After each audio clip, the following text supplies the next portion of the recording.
না শুনিবে গান বাজনা,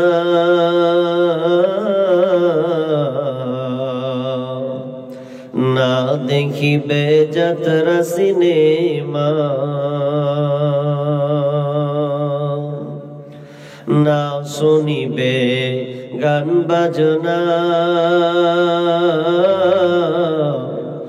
না দেখিবে যাত্রা সিনেমা।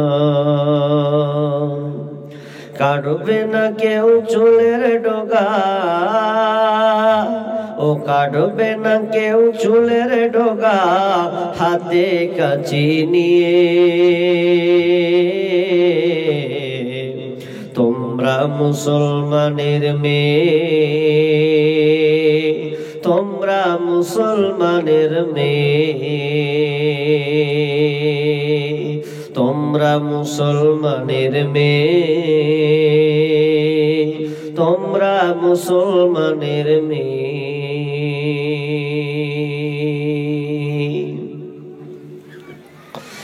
যাবে না খো স্কুলেতে, অসভ্য পোশাক গায়ে দিয়ে। যাবে না খো কলেজেতে, অসভ্য পোশাক গায়ে দিয়ে। তার চেয়ে পড়বে কোরআন, তার চেয়ে পড়বে কোরআন মক্তবেতে গিয়ে। তোমরা মুসলমানের মেয়ে, তোমরা মুসলমানের মেয়ে, তোমরা মুসলমানের মেয়ে, তোমরা মুসলমানের মেয়ে। কোরআন হাদিস শুনবে কানে, সেই মোতাবেক চলবে মেনে। কোরআন হাদিস শুনবে কানে, সেই মোতাবেক চলবে মেনে। অনেক ভালো থাকবে তুমি, অনেক ভালো থাকবে তোমরা বিধর্মীদের চেয়ে। তোমরা মুসলমানের মেয়ে, তোমরা মুসলমানের মেয়ে। শ্বশুর বাড়ি যখন যাবে, কত অনাহারে রাত কাটাবে। শ্বশুর বাড়ি যখন যাবে, কত অনাহারে রাত কাটাবে। কষ্টের কথা বলবে না কেউ, দুঃখের কথা বলবে না কেউ বাপের বাড়ি গিয়ে। তোমরা মুসলমানের মেয়ে, তোমরা মুসলমানের মেয়ে। শাশুড়ি যখন বলবে কথা, নিও না তুমি মনে ব্যথা। শাশুড়ি যখন বলবে কথা, নিও না তুমি মনে ব্যথা। চুপচাপ তুমি থেকে যাবে, চুপচাপ তুমি থেকে যাবে, কথা নাহি বলে। তোমরা মুসলমানের মেয়ে, তোমরা মুসলমানের মেয়ে, তোমরা মুসলমানের মেয়ে, তোমরা মুসলমানের মেয়ে।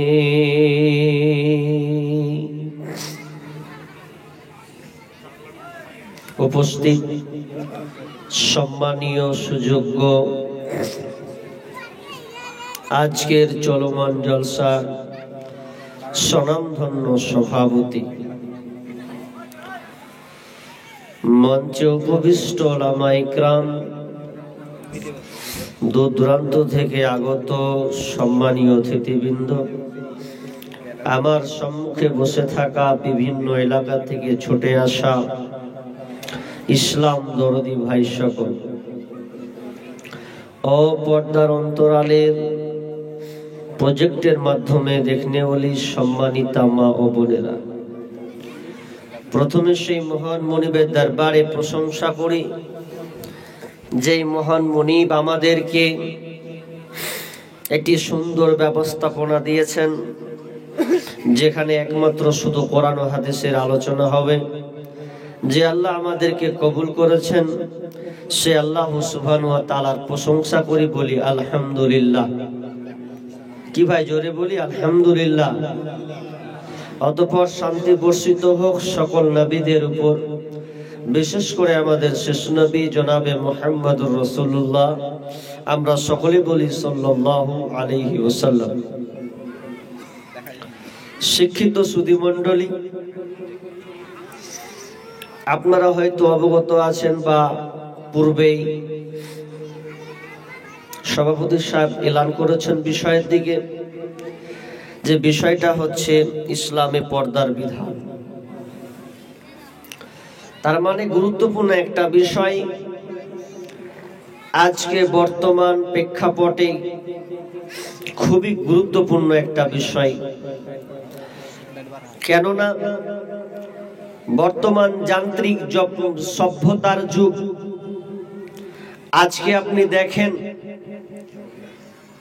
পৃথিবীতে মানুষ অনেক কিছু তৈরি করে, আবিষ্কার করেছে। আপনি অবাক হয়ে যাবেন মানুষ কত উন্নত আর কত উন্নত। যত বছর যাবে তত উন্নত করবে দেশকে। কিন্তু দুর্ভাগ্য, হতভাগা জাতি আমরা, যেখানে আল্লাহ সুবহানাহু ওয়া তাআলার পর্দার বিধান দিয়েছেন, এই পর্দার বিধানকে বাদ দিয়ে আমরা যান্ত্রিক যন্ত্রপাতিকে কভার করছি। কথাটা ভালো করে বুঝেন। যান্ত্রিক যত কিছু আমরা আবিষ্কার করছি এর কভার তৈরি হয়। কিন্তু যেই জাতিকে আল্লাহ এত সম্মান মর্যাদা দিয়েছেন, যে মা বোনদেরকে আমাদের এত সুন্দর অবয় করে তৈরি করেছেন, যাদের কাছ থেকে সুন্দর সুন্দর সোনামণি পয়দা হয়, এক কথায় আল্লাহওয়ালা জন্ম নিবে, মাস্টার, প্রফেসর, ডাক্তার, ইঞ্জিনিয়ার পয়দা হবে, সেই জিনিসটাকে আমরা ওপেন করে রেখেছি। কথাটা একটু গভীর মনোযোগ দিয়ে শুনতে হবে আমি কি বলতে চাচ্ছি। আমার আজকের হেডলাইন পর্দার বিধান দিয়েছেন। আমি আপনাদের বলতে চাইলাম পৃথিবীতে অনেক কভার তৈরি হয়। আপনি যে মোবাইলটা ব্যবহার করছেন, দেখেন আপনি কত সুন্দর মলেট কভার লাগিয়েছেন। আপনি বাড়িকে সাজিয়েছেন, বাড়িতে আপনি আলমারিকে সাজিয়েছেন, কভার লাগিয়েছেন। আপনি জানালার জন্য আপনি পর্দা দিয়েছেন, শোকেসের জন্য আপনি পর্দা দিয়েছেন। এক কথায় বাড়িকে যত রূপে সাজানো যায় আপনি কভার আর কভার। কিন্তু যেই জিনিসটাকে ঢাকার কথা সেই জিনিসটাকে আমরা ওপেন করেছি। একটু বুক হাত দিয়ে বলুন, বুকে হাত দেন, যে আপনাদের বোনের অবস্থা, আপনার বিবির অবস্থা কোথায় গেছে? ঢেকে রেখেছেন। আপনি দুনিয়া জিনিসকে ঢাকছেন, আর মেন জিনিসটাকে তো আপনি ঢাকার চেষ্টা করুন। এর জন্য আপনি দরকার হলে ছোট ছোট বৈঠক করুন, আলেম ওলামাকে নিয়ে বসুন, যে আজকে সমাজ রসাতলে যাচ্ছে কেন।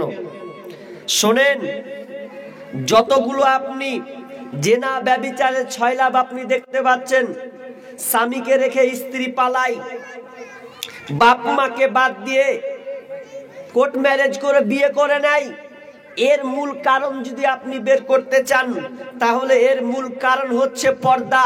পর্দা লঙ্ঘন হয়েছে বলে আজকে সমাজে জেনা ব্যভিচার এমন ভাবে বেড়ে চলেছে। আমার গবেষণা, আমি যত বই স্টাডি করেছি, সেখান থেকে মূল বিষয়টা বের হয়েছে পর্দা। পর্দার গর্দান উড়িয়েছেন। আরে ভাই, এবার পর্দা কি এটা আপনাকে এবার জানতে হবে। এবার তো পর্দার ব্যাখ্যা বিশ্লেষণ আমার আলোচ্য বিষয়, আমি আপনাকে ব্যাখ্যা বিশ্লেষণ দিয়েই বুঝাবো ইনশাআল্লাহ। আল্লাহ তাআলা মানুষকে সৃষ্টি করেছেন নর এবং নারী, একটা পুরুষ একটা মহিলা। এদের মধ্যে একটা লজ্জা আছে। এই লজ্জাশীলতাকে ঢাকার জন্য যে জিনিস কভারটা আল্লাহ তাআলা ইউজ করতে বলেছেন সেটার নাম হচ্ছে পর্দা। পর্দাটা কেন দিলেন? অনেক কারণ আছে। আপনি যদি রাস্তা দিয়ে হাঁটেন আর একটা মেয়ে যদি রাস্তা দিয়ে যায়, তাহলে ওই মেয়েটা যখন আপনার চোখের সামনে ভাসবে, বেপর্দা হয়ে চলে, আচ্ছা বলেন তো চোখটা ওই দিকে যাবে কি যাবে না? এমনি স্বাভাবিক গতিতে যাবে। এটা সৃষ্টিগত নেচার। একটা যুবক একটা মেয়ে যদি যায় ওকে চোখে পড়বে, এটাই স্বাভাবিক। এজন্য আল্লাহ তাআলা অন্তরাল দিয়েছেন। পর্দাটা হচ্ছে উর্দু শব্দ, আরবিতে বলা হয় হিজাব। হিজাব বাংলাতে বলে একে অন্তরাল, ঢেকে রাখা। পর্দা অন্তরাল করে দেওয়া, ঢেকে রাখা, এটার নাম হচ্ছে পর্দা। এবার মেয়েরা খালি একটা প্রশ্ন করে বারবার, হাজী মৌলভী সাহেব আপনি যে আলোচনা করছেন, কি করবো ঠান্ডার দিনে কোন দিকে লুকাবো রে ভাই? হ্যাঁ, জানে বাঁচে না যে ঠান্ডার হাত পড়েছে। কি বলছিলাম? মেয়েরা একটা প্রশ্ন করছে, হাজী মৌলভী সাহেব শুধু আপনি আমাদেরকে খালি ঠেচ মারছেন, খালি পর্দা পর্দা, তো পুরুষকে কিছু বলেনি? যে প্রশ্ন করছে সে কোনোদিন ঘেঁটেও দেখেনি যে আগে পুরুষকে বলেছে না মহিলাকে বলেছে। কোরআন সর্বপ্রথম পুরুষকে অ্যাটাক করেছেন, তারপরে নারীদেরকে অ্যাটাক করেছেন পর্দার বিষয়ে। আমি একটা একটা করে বলছি, ভাই তোমরা করো, হটো, ডিস্টার্ব হচ্ছে, দিয়ে হটে যাও। আল্লাহ তাআলা পুরুষদের ব্যাপারে আগে পর্দার ব্যাপারে ধরেছেন, তারপরে মহিলাদেরকে বলেছেন। আল্লাহ পুরুষদের ব্যাপারে কি বলেছেন? কান লাগান। বিসমিল্লাহির রহমানির রহিম। قل للمؤمنين يغضوا من أبصارهم ويحفظوا فروجهم ذلك أزكى لهم إن الله خبير بما يصنعون।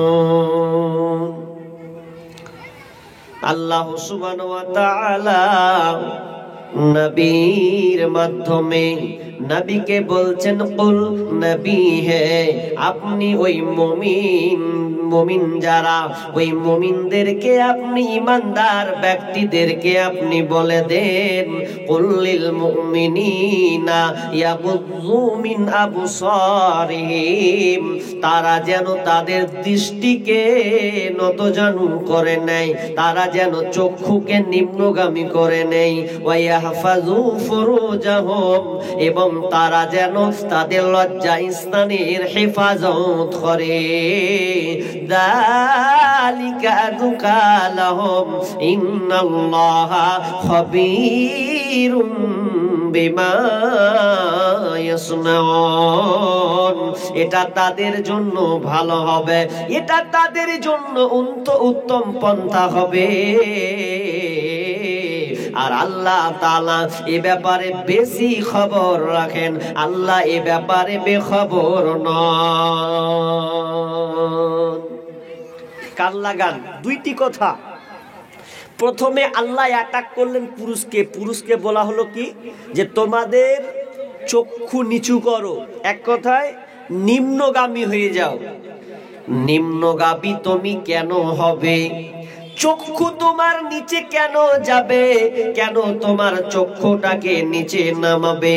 তোমার চক্ষুখান নিচে নামাতে গেলে প্রথম যে ধাক্কাটা আসবে চোখের ওপর দিয়ে, চোখ যতক্ষণ নিম্নগামী হবে তো তুমি তোমার লজ্জা স্থানের হেফাজত করতে পারবে, নচেৎ তোমার দ্বারা সম্ভব নয়। তাহলে নিম্নগামী করা, কেমন করে আপনি নিম্নগামী করবেন? রাস্তা দিয়ে তো চলতে গিয়ে মেয়েদের ওপর নজর পড়ে যায়, চোখ তো যায়, এটাই স্বাভাবিক।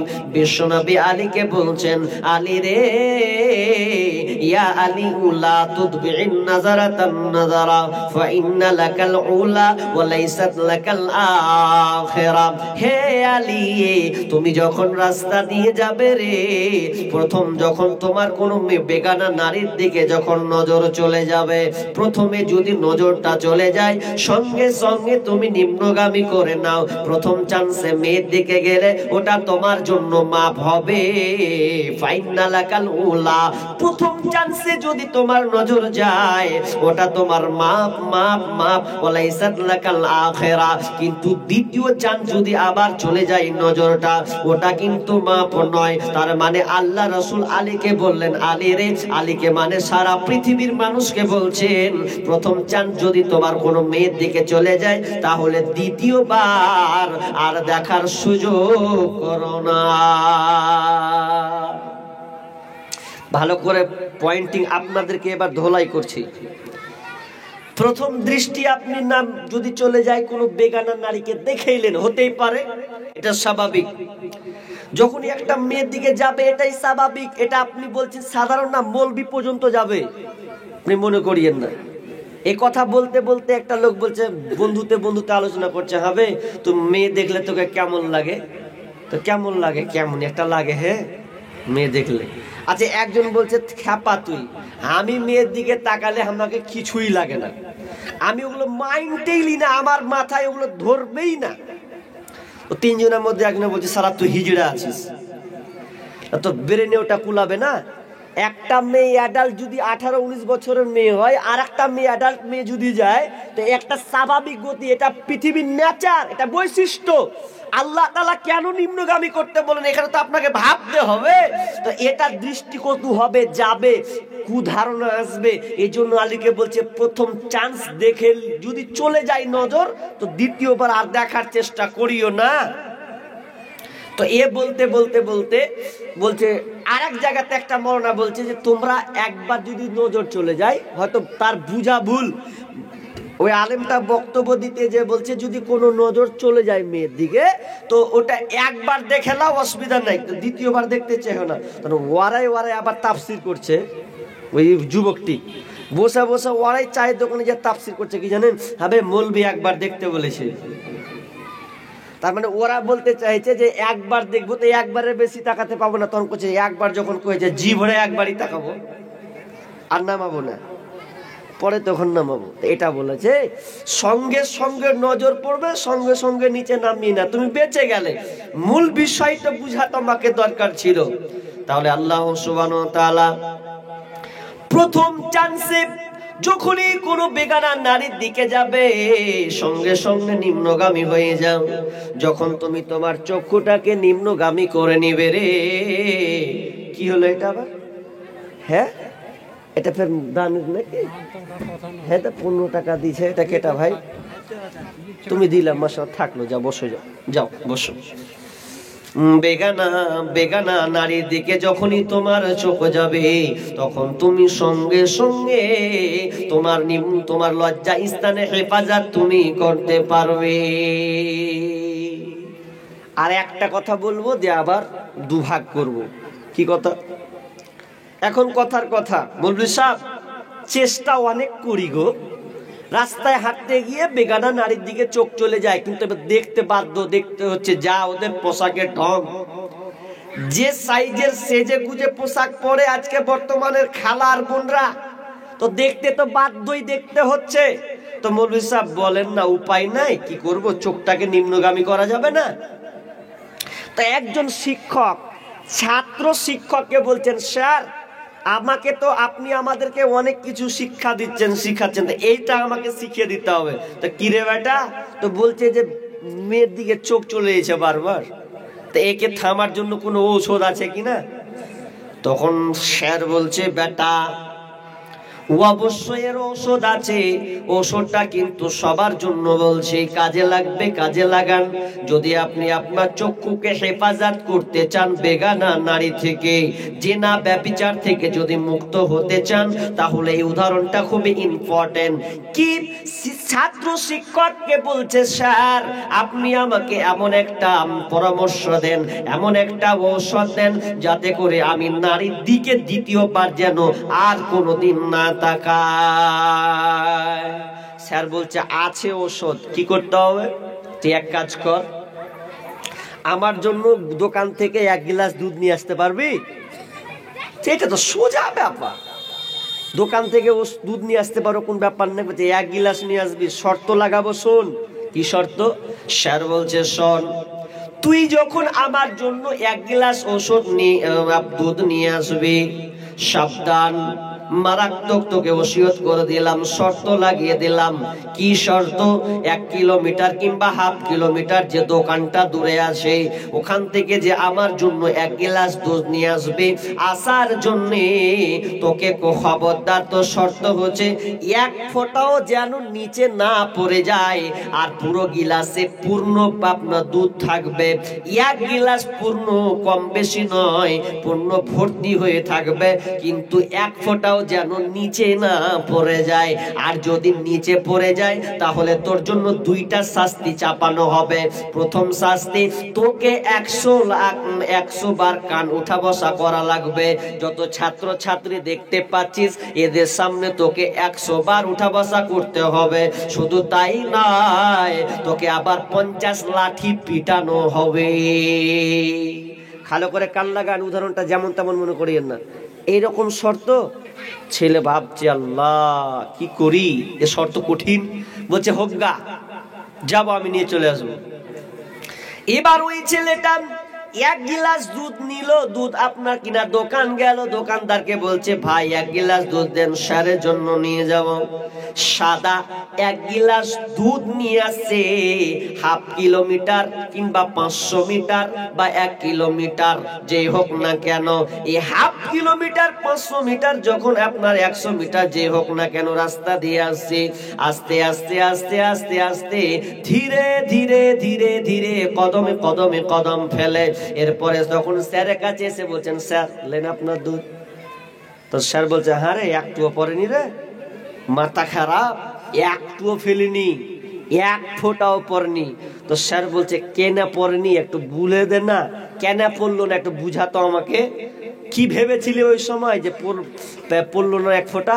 কত রাস্তাতে নিচু উঁচু, একটা পড়তে পারে 1 ফোঁটা? না স্যার, আল্লাহর কসম 1 ফোঁটাও আমি নিচে ফেলিনি। আপনি দেখলেন থালা তলে থালা, দেখেন একটা দাগও নাই। বলছে, ঠিকই তো, তবে বল রে বেটা, কেমন করে 1 গ্লাস দুধটা তুই নিয়ে আসলি, একটু বিবরণটা দে না। তখন ওই ছাত্র বলছে, স্যার আমি যখন দোকানদারের হাতে যখন গ্লাসটাকে ধরলাম, পূর্ণ 1 গ্লাস দুধ পেলাম, তখন আমার মাথায় একটা জিনিস বারবার বারবার বারবার মনে পড়ছে, যদি 1 ফোঁটা নিচে পড়ে যায়, 100 লাঠি তো খাবো খাবো, 50 লাঠি তো মার খাবোই খাবো, 100 বার কান উঠা বসা করাবে, ছেলেরা দেখবে, মেয়েরা দেখবে, প্রেস্টিজ লাগবে, মান সম্মান হারাবে। এই জন্য আমি এত সুন্দর করে ধীরে ধীরে আস্তে আস্তে আস্তে করে নিয়ে আসছি, যাতে 1 ফোঁটাও নিচে না পড়ে যায়, না পড়ে যায়। এই জন্য আমি ডান দিকে দেখি না, বাম দিকে দেখি না, শুধু রাস্তার দিকে দেখি আর গিলাসটার দিকে তাকাই, রাস্তার দিকে দেখি আর গিলাসটার দিকে তাকাই। এই করতে ধীরে ধীরে ধীরে আমি আপনাকে এসে পৌঁছে দিলাম। এবার ওষুধটা স্যার বলছে, এবার বেটা শুনো, ওষুধ এখানে আছে। তুই যে গ্লাসটা নিয়েছিলি, কত তোর ভয় ছিল, তুই আমাকে দেখে এতটা ভয় করেছিস, তোর জন্য 2টা শর্ত বেঁধে দিয়েছিলাম, তোকে আমি মারবো 50 লাঠি, আর 100 বার কান উঠা বসা করা লাগবে, তোর প্রেস্টিজে লাগবে, মান সম্মান হারাবে। এই জন্য এই ভয়ে তুই কোনো কারো দিকে তাকাসনি। এবার শুনেলে ধরেলেন তোর আল্লাহ, তোর আল্লাহ ওপরে 7 আসমানে বসে আছে, সে সে আল্লাহ তোকে বিধান দিয়েছে খবরদার বেগানা নারীর দিকে তাকাবে না। যখন তুই রাস্তা দিয়ে এইরকম ভাবলি তখনই একবার ভাব যে আল্লাহ আমাকে এই নিয়মটা জারি করেছে, আল্লাহ আমাকে দেখছেন, আর আমি যদি বেগানা ডান দিকে বাম দিকে মেয়ে যায় আর আমি তাদের দিকে ফেল ফেল ফেল ফেল করে তাকিয়ে থাকি, তাহলে দুটা শর্ত কি হবে? আমাকে জাহান্নাম যাওয়া লাগবে, আমাকে অপমান করা হবে। যেদিন আমাকে সবার সামনে লাঞ্ছিত করা হবে, অপমান করা হবে, এ তো কিছু সংখ্যক লোক ছাত্র ছাত্রী তোকে দেখবে, কিন্তু সেই বিচারের মাঠ ভয়াবহ কঠিন জায়গা রে বেটা। ওই জায়গাটাকে তুই একবার স্মরণ কর, ভয় কর। জাহান্নামের আগুনটা দেখে বারবার বারবার বারবার ব্রেনে গেঁথে নে। তুই জাহান্নামের আগুনটাকে সামনে নিয়ে চলে আয়। এবার তুই রাস্তা দিয়ে চল উপর দিকে, আল্লাহ তো তোকে দেখতে পাচ্ছে।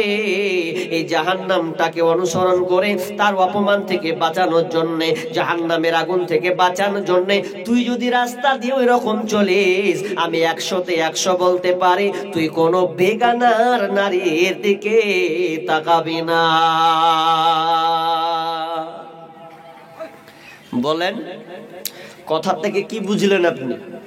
যদি আপনি রাস্তা দিয়ে চলেন, যদি আপনাকে 100তে 100 আল্লাহর উপরে বিশ্বাস ভয় হয়, তাকওয়া অবলম্বন হয়, আর জাহান্নামকে যদি আপনার চোখের সামনে ধরায়, আপনি ভাবেন, আচ্ছা বলেন ওই ছেলে পারবে কোনো বেগানা নারীর দিকে তাকাতে? জি না, কখনোই সম্ভব নয়। আজকে আমরা মুসলমান কেমন মুসলমান হয়েছি? মৌলবি ওয়াজ করে দিল এটা তাবলিগি জালসা। তাবলিগি জালসা তার মানে আপনি বুঝে নিবেন খালি শুনলাম আর চলে গেলাম। আপনাকে শুনতে হবে, শোনার পর আপনাকে আমল করে চলতে হবে। যুবক রে, আমি তোর হাতে পায়ে ধরে একটা কথা বলি, এই ঘটনাটা তোমার জন্য খুবই জরুরি। মা বোন, তুমি ডান দিকে আছো না বাম দিকে আছো আমি জানি না, তুমি আবার মাইকের আওয়াজ পর্যন্ত পাও। ও বোন, তোমাকে বলে তুমি কেমন আল্লাহকে ভয় করো, এই ঘটনাটা একবার কান লাগাও। আল্লাহকে নেক বান্দে বলে একটি কিতাব আছে, ওই কিতাব থেকে আব্দুল্লাহ বিন ইদ্রিস, যিনি বিখ্যাত একজন আলেম ছিলেন, একজন বড় বক্তা ছিলেন, তিনি মারা গিয়েছেন বেগুনবাড়ি। সেই মাওলানা একটি কিতাব তিনি আছে, ইতিহাস বলে একটা বই আছে, ওই বইটাতে আল্লাহকে নেক বান্দের একটা ঘটনা তিনি তুলে ধরেছেন। ওখানে কি ঘটনা লুকিয়ে আছে বন্ধুরে? এমন একটা সময় ছিল যেই সময় সুন্দর কোনো ব্যবস্থাপনা ছিল না, কোনো এতটা যানবাহন ছিল না, এতটা কোনো গাড়ি ছিল না, শুধু রিজার্ভ করা ছাত্র ছাত্রীদের জন্য একটা বাস থাকতো। ওই বাসটা সকালে যেত, আবার বৈকালে রিটার্ন বাড়ি যেত। কি আছে কথাতে? তো ওই বাসে একটা মেয়ে প্রতিদিন আসা যাওয়া করে। তো মেয়েটা সেদিন কোনো পালাক্রমে বা কোনো কারণে ও আর বাস ধরতে পারেনি। সেই সময় মোবাইলের কোনো ব্যবস্থাপনা ছিলই না। তো এবার মেয়েটার মন খারাপ, রাস্তার ধারে বসে কান্না করছে, এতটা কান্না করছে, কেউ নাই, টুকরে টুকরে কাটছে। ফোনটা যে করবে যে আব্বাকে বলবো, আব্বা বাস ছুটে গেছে। মেয়েরাও এদিকে বাপ মা অস্থির হয়ে গেছে, আমার বেটি বাড়ি কেনে আসে না, বাড়ি যে আসে না, কি হয়েছে গো, মাথা খারাপ। ওই রাস্তা দিয়ে একটা ছেলে যাচ্ছে, তো ছেলেটা বলছে, আচ্ছা এখানে কোনো মানুষজন নাই, কেউ নাই, একা একা মেয়েটা কাঁদছে, এত 16-17 বছরের মেয়ে গো, কি ব্যাপার? তখন একটু ময়া হলো, তখন ছেলেটা বলছে, বোন কি খবর, এখানে কেন একা? তখন বোনটা বলছে, ভাই আমার গাড়ি যাওয়ার যে সময়টা ছিল পার হয়ে গেছে, আমি বাসটা ধরতে পারিনি, এখন আমি বাড়ি যাব কি করে, এই জন্য আমি কান্নায় ভেঙে পড়েছি, আমার কোনো রাস্তা নাই। তখনকার যুগের লাইট নাই, লাইন কোনো ব্যবস্থা নাই, চেরাগ দিয়ে জ্বলে, আর অন্ধকার, মেয়ে থাকলে তো কামড়ে খাবে, এটাই স্বাভাবিক। তখন ভাই বলছে, চলো বোন আমি তোমাকে আমার বাড়ি নিয়ে যাব। এতে কোনো ভয়ের কারণ নাই, তুমি কোনো ভয় করো না, টেনশন করো না, আমি তোমাকে আমার বাড়ি নিয়ে যাব। আমি যে বাসা বাড়িতে থাকি, যে জায়গায় থাকি, আমি একটা মেহমান বাইরের মানুষ, আমিও এখানে থাকি, এখানে কাজ করে, তবে আমার একটা বাড়ি ভাড়া আছে, সে একটা বাসা আছে, ছোট্ট টুকরে ঘর, আমি ওখানে তোমাকে নিয়ে যাব, এখানে ছেড়ে যেতে পারবো না, কারণ সেই জায়গাটা ভয়ঙ্কর জায়গা। বোনকে নিয়ে যাওয়া হলো, নিয়ে যাওয়ার পর ভালো করে কান লাগান, ভালো করে শোনেন, এবার রাত হয়েছে, মেয়েটাকে যখন নিয়ে গেছে বাড়িতে, কেউ আশেপাশে আর কোনো বাড়ি নাই, ওই একটা নির্জন ছোট টুকরে ঘর, ওই ঘরটাতে প্রবেশ করে ওই ভাইটা নিজে খাবার পরিবেশন করাচ্ছেন, খাবার দিলেন, সুন্দর করে বিছানা দিলেন, এরপরে বোনটাকে বলছে, বোন রে তুমি ঘুমিয়ে যাও, ঘুমিয়ে যাও, তোমার কোনো ক্ষতি হবে না। কিন্তু এরপরও বোন কিন্তু ঘুমাচ্ছে না, চোখকে বন্ধ করছে না, না জানি আমার উপরে কি আচরণ হতে পারে। বিছিয়ে দিয়েছে, ঘুমিয়ে আছে, আর এইদিকে এক সাইডে ছেলেটা ছোট্ট একটা পেরের ঘুমিয়ে গেল। ঘুম তো আসে না, ওখানে আবার শয়তানের ওয়াসওয়াসা ঢুকছে, ভালো করে কান লাগান। আচ্ছা, ছোট্ট একটা ঘর, একজন বেগানা নারী, বেগানা পুরুষ, দুজনে একটা ঘরে আবদ্ধ। আচ্ছা বলেন তো, ওর মুখখানে শয়তানি প্রতারণা আসবে কি আসবে না? আসবে। কিন্তু শুনলেন কতটা যে আল্লাহকে ভয় করে, কতটা ইমানদার তাদের মধ্যে। আজকে বর্তমান যান্ত্রিক সভ্যতার মতন নয় যে ছেলে ঘরে আছে, মা বাপ এক ঘরে ঘুমিয়ে আছে, আর একটা ছেলে আর একটা মেয়ের সঙ্গে সম্পর্ক চলছে তো মোবাইলে, মাও জানে না, বাপও জানে না, তার মানে ওকে আল্লাহকে বলে ভয় নাই যে আল্লাহ আমাদের এই দৃশ্যটা এখন দেখতে পাচ্ছে যে আমরা দুজনে কি করছি। যদি ওই ভয় থাকতো, যদি সে পর্দা বলে তার একটা ভয় থাকতো যেটা আমি ভুল কাজ করছি, তাহলে খবরদার বেগানা মেয়ের সঙ্গে কোনো পুরুষ কথা বলতে পারতো না। শিক্ষা নেন। এবার ওই ছেলেটা ভাবছে, এত সুন্দর মেয়ে ঘুমিয়ে আছে, বাপ কিনা তার ভুল হলো। এমন যেতে রাত 12টা 1টা যখন বাজে, ওই সময় শয়তান এসে ওয়াসওয়াসা দিতে শুরু করলো, বলছে, এরে ভাই, এ যুবক ছেলে, তুমি ইয়ং ছেলে, তুমি এত সুন্দর একটা মেয়ে পেয়েছো, এই মেয়েটাকে এই সময় তুমি ভোগ করে নাও, এর সঙ্গে তুমি মিলনে জড়িয়ে যাও, আর কোনোদিন এরকম সুযোগ তুমি পাবে না। শয়তান খালি ওয়াসওয়াসা দিচ্ছে, লে এত সুন্দরী মেয়ে পাবে খাপা, পাশে কোনো বাড়ি নাই, কিছু নেই, কি করবি? জীবনে আর কোনদিন সুযোগ পাবে কি না পাবে, এরকম একটা সুযোগ পেয়েছি, সুযোগটাকে নুটেলে।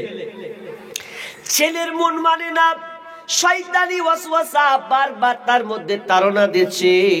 তখন ছেলেটা উঠলো, উঠার পর চেরাকের প্রদীপটাকে ভালো করে জ্বালতে শুরু করলো, চেরাকের প্রদীপটাকে আরো বাড়িয়ে দিল, তাপমাত্রা বাড়িয়ে দিয়ে এবার বলছে, মনরে, নিজে নিজে বলছে, মন, তুই যদি চাস মেয়েটার সঙ্গে জেনা করতে, মেয়েটাকে সঙ্গে ব্যবহার করতে যদি চাস, তার আগে একবার আগুনটা ঠাকিয়ে দেখ, তুই আগুনটা সহ্য করতে পারছিস কিনা। ছেলেটা একটা আগুন নিল, আগুন নিয়ে আগুন তো আপনার তাপ দিয়ে দিয়েছে, আগুন পুড়ছে, এমন সময় পুড়তে পুড়তে হঠাৎ করে টেনে নেয়। তখন সে মনে মনে বলে, সামান্য ওরে গোলাম, ওরে মন, সামান্য একটা আঙুলে তোর আগুন সহ্য হই না, দুনিয়ার আগুন, তুই জাহান্নামের আগুনকে তুই কেমন করে সহ্য করবি। আবার দ্বিতীয় আঙুল ঢুকায়।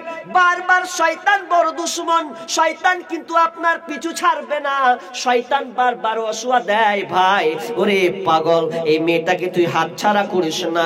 আবার দ্বিতীয় আঙুল ঢোকায়, আবার বলতে থাকে, ওরে মন রে, একবার ট্রাই করে দেখ, এই আগুনের প্রদীপ, দুনিয়ার আগুন কতটা এতটা মারাত্মক যে নিজের আঙুলটাকে তুই টাচ নিয়ে রাখতে পারিস না, জাহান্নামের আগুনকে কিভাবে সহ্য করবে। একটা নয়, দুইটা নয় বন্ধুরে, সারা রাত ধরে 10টা আঙুল ছেলেটা পুড়িয়ে ফেলেছে। শয়তানি ওয়াসওয়াসা থেকে বাঁচার জন্য 10টা আঙুল পর্যন্ত সে পুড়িয়ে ফেলেছে। এভাবে যখন সকাল হয়ে গেল, ফজরের আজান হয়ে গেছে, মেয়েটা কিন্তু ঘুমায়নি, মেয়েটা ছেলের কীর্তিকলাপ কিন্তু দেখেছে। সে কি করেছে এগুলো সব কিন্তু দেখেছে। সকাল হলো, নামাজ আদায় করলো, নাস্তা পানি করলো, ছেলেটা স্কুলে নিয়ে চলে গেল। বোন চলো তোমাকে আমি স্কুলে পৌঁছে দিয়ে আসি। এমন সময় বাপ মা স্কুলে এসে খবর নিল, আহারে মেয়ে আমার এখানে কি করে কি হলো, সব কিছু খুলে বর্ণনা করা হলো। এরপর মেয়েটা বলছেন, আব্বাজান এই ছেলেটার বাসায় আমি ছিলাম ভাড়া বাড়িতে, ছেলেটা বড় ইমানদার আল্লাহ বলা ছেলে গো আব্বা, আমি ঘুমাইনি, আমি সারা রাত এই ছেলের কীর্তিকলাপ দেখেছি। ছেলেটা একটা নয় 10টা আঙুল পর্যন্ত নিচের চারাকে পুড়িয়ে রেখেছে। তার মানে ওর মধ্যে কত আপনার শয়তান প্রতারণা ছিল। নিজেকে বাঁচানোর জন্য, আমাকে বাঁচানোর জন্য, শয়তান থেকে বাঁচানোর সে এই কর্মকাণ্ডগুলো করেছে। তখন ওই মালিক ওই মেয়ের বাপ বলছে, বেটা আমাকে কেমন ভালো লেগেছে, মেয়েকে যেমন এসব সুন্দর কথা বলছে, তার মানে তুমি কত আল্লাহকে ভয় করো। আমি চাই তোমরা দুজনে এক আবদ্ধ হয়ে যাও, আমি তোমার সাথে আমার মেয়ের বিয়ে দিয়ে দিলাম। কি শিক্ষা আছে এখানে? একটা মেয়ে একটা ঘরে, যুবক নির্জনে আছে, আর তুমি তো তোমার ঘরে আছো, আর তোমার প্রেমিকা আছে ওই 16 কিলোমিটার 30 কিলোমিটার 50 কিলোমিটার দূরে। এরপরে তোমার লিঙ্ক লাগা আছে, দিন রাত, রাত হচ্ছে আর লিঙ্ক ধরছো তুমি। 12টার পরে তোমার বাপ জানে না, তোমার মা জানে না, কেউ জানে না, তোমরা দুজনে নির্জনে রাত পার 12টার পর কি যে তোমরা আনন্দে কথা বলছো, আহা ভাল লাগে না, জান জ্বলে গেল, কখন আসবা তুমি, কত কি বলো, নোংরা নোংরা ভাষা তুমি ব্যবহার করো। বলো তো কি তোমার হালাত হবে? তুমি পর্দা, তুমি ওই যুবক, তুমি পর্দা, তুমি নিজেকে হেফাজত করবে? জি না, এটা কখনো করিয়েন। আল্লাহকে ভয় করতে শিখুন ভাই। মোবাইলে যত নাম্বার আছে ডিলিট করেন, নাহলে আপনার সংসারে 6-9 হবে। আপনি এখন বুঝতে পারেন না যে কি থেকে কি করে দিনু, যেদিন হবে সেদিন বুঝতে পারবেন। এর নাম তাবলিগি জালসা। আজকের দিনে আপনাকে পরিবর্তন হতে হবে। এটা চান্দার আলোচনা নয়, আপনাকে ডাকা হয়েছে আপনার পরিবর্তনের জন্য। তাহলে আজ থেকে অন্তত এই জালসায় নিয়ত করো যে আমি কোনো মেয়ের সঙ্গে সম্পর্ক রাখবো না। একটা গেল। শেষে একটা কথা বলে আমি আবার মেয়ের দিকে চলে যাই, যেহেতু পর্দার বিধান আপনাদের কিছু বললাম। শুনেন, অনেক যুবক আছে, আচ্ছা এদিকে আপনাদের চাষ হয়, মাঠে চাষ হয়? হয় গো? আচ্ছা হয়, মাঠে চাষ হয়, কিন্তু একটা কথা বলি, আমাদের মধ্যে পর্দার খেলাফ আছে। কিভাবে জানেন? অনেক চাচা দেখছি নেংটি মেরে মারছে। ভালো করে কান লাগান, নেংটি মারা বুঝেন আপনারা? নুনকে লিলে দিয়ে একদম মেরে দিয়ে একদম গায়ে কোনো জামা নাই, আর এগুলো সব দেখা যাচ্ছে গো, দেও মাঠে চাষ করতে যাচ্ছে। তো এটা কিন্তু পর্দার খেলাফ। আপনি যেমন ভাবছেন যে আমি একটা মেয়েকে দেখে একটা কেমন লাগছে, একটা বেপর্দা, কত ফালতু বেটি ছেলে, তো আপনি যখন নেংটি মেরে ধরছেন, শরীরে যখন কাপড় থাকে না, তো একটা মেয়ে তো আপনাকে দেখে বলবে, দেখ ছেলেটা কত হ্যান্ডসাম রে।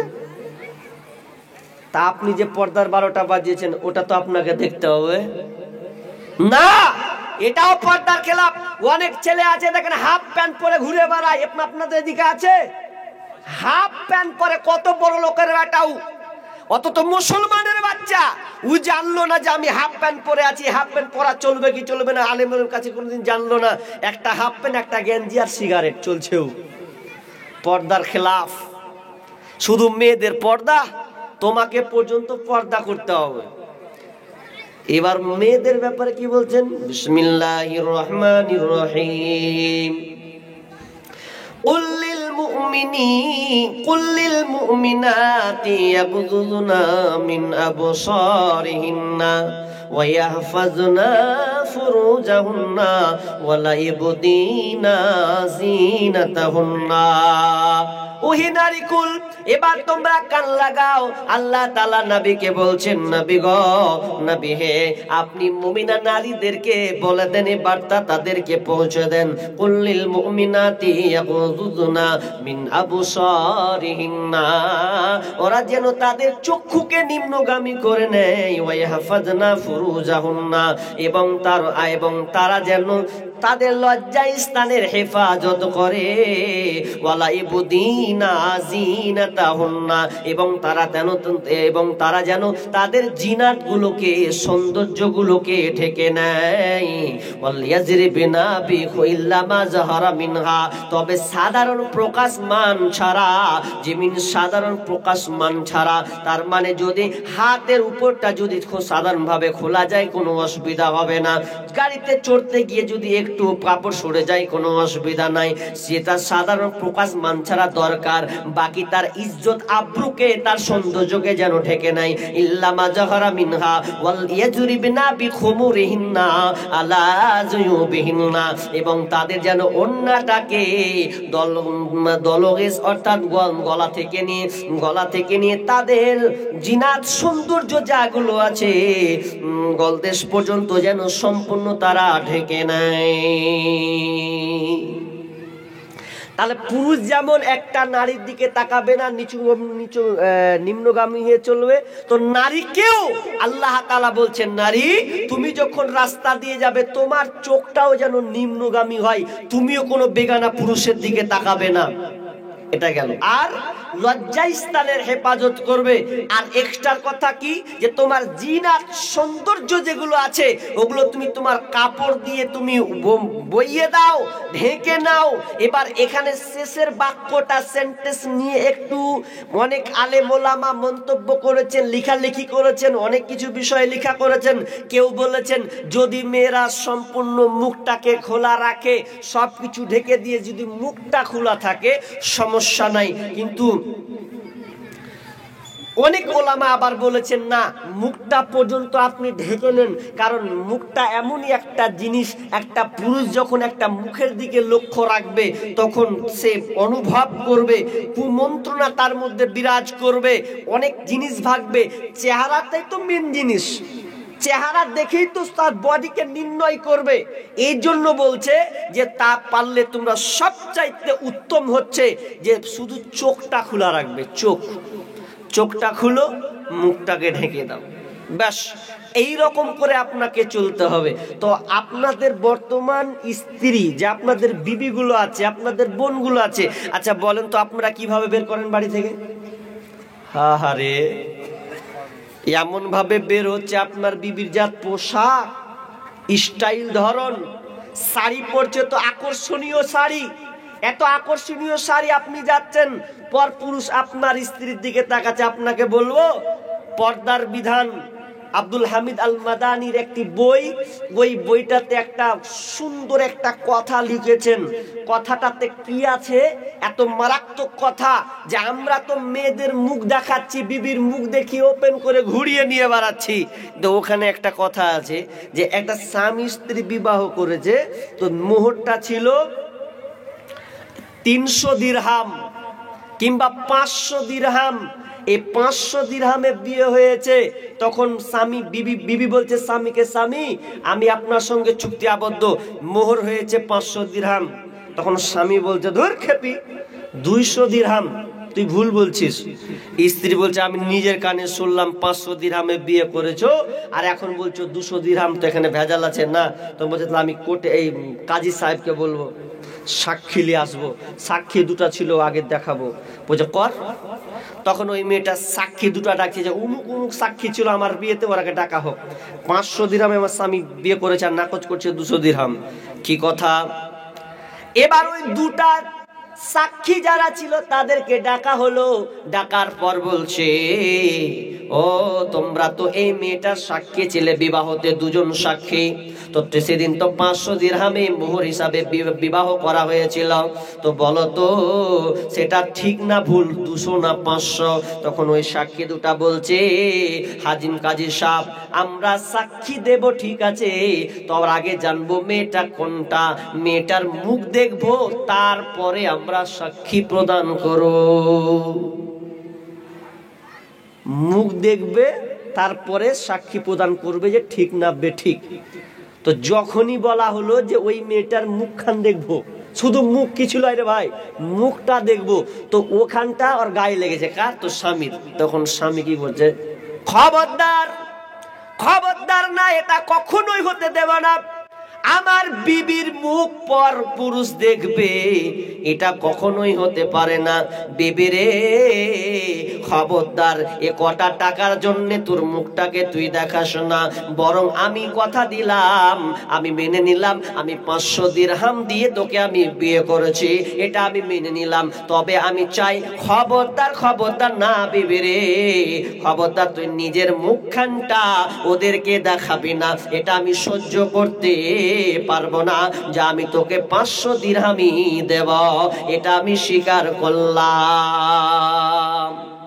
তখন মেয়েটা বলছে, কাজী সাহেব তাহলে আমার আর দরকার নাই, যে স্বামী আমার মুখখানকে দেখাবে না তিনি মেনে নিল 500 দিরহাম, তাহলে আমাকে কত হেফাজতে রাখবে। তাহলে আমিও মেনে নিলাম এটা, আর আমিও ছেড়ে দিলাম এটা। আমি আজ থেকে আর আমার স্বামীর মোহর 1 পয়সাও আমি নেব না, আমি সব মাফ করে দিলাম। এইরকম স্বামী পেলে কি আর মাথা খারাপ যে আমি এ নিয়ে ঝামেলা করতে যাব? দরকার নাই। কি বুঝলেন? এটা কি শিখলেন? যে আগের জামানা এইরকমই ছিল, যে বিবির মুখ দেখাতে অনেক ঘটনা আছে, আপনাকে বললে লম্বা লম্বা চলে যাবে। তো সাহাবীরা মেয়েদের মুখখানকে দেখাতো না, সম্ভব নয়, আমার বিবির মুখ আমি কাউকে দেখাতে দিব না। তো আজকে আমাদের মেয়েরা দেখেন কি হালাত, জালসা শুনতে নিয়ে এসেছে, তাও প্যান্ডেল তো ঢুকেনি, আগে বলছে কি লিবি রে, কি লিয়ে দিব, ওটি বাজার করেছে, তারপরে ঢুকালছে। আর নাহলে যাওয়ার সময় স্বামী স্ত্রী দুজন মিলে বাজার করবে, এর নাম পর্দা? কি শিখলেন এতদিন পর্যন্ত? মেয়েদেরকে কি বলা হয়েছে এটা আপনি জানেননি? চলেন হাদিস বলি আপনাকে। বিষ্ণু বলছেন, আল মারআতু আওরাতুন, মেয়ে হচ্ছে ঢেকে রাখার বস্তু, ওকে ঢেকে রাখতে হয়। নারী মেয়ে যারা, ওদেরকে ঢেকে রাখতে হয়।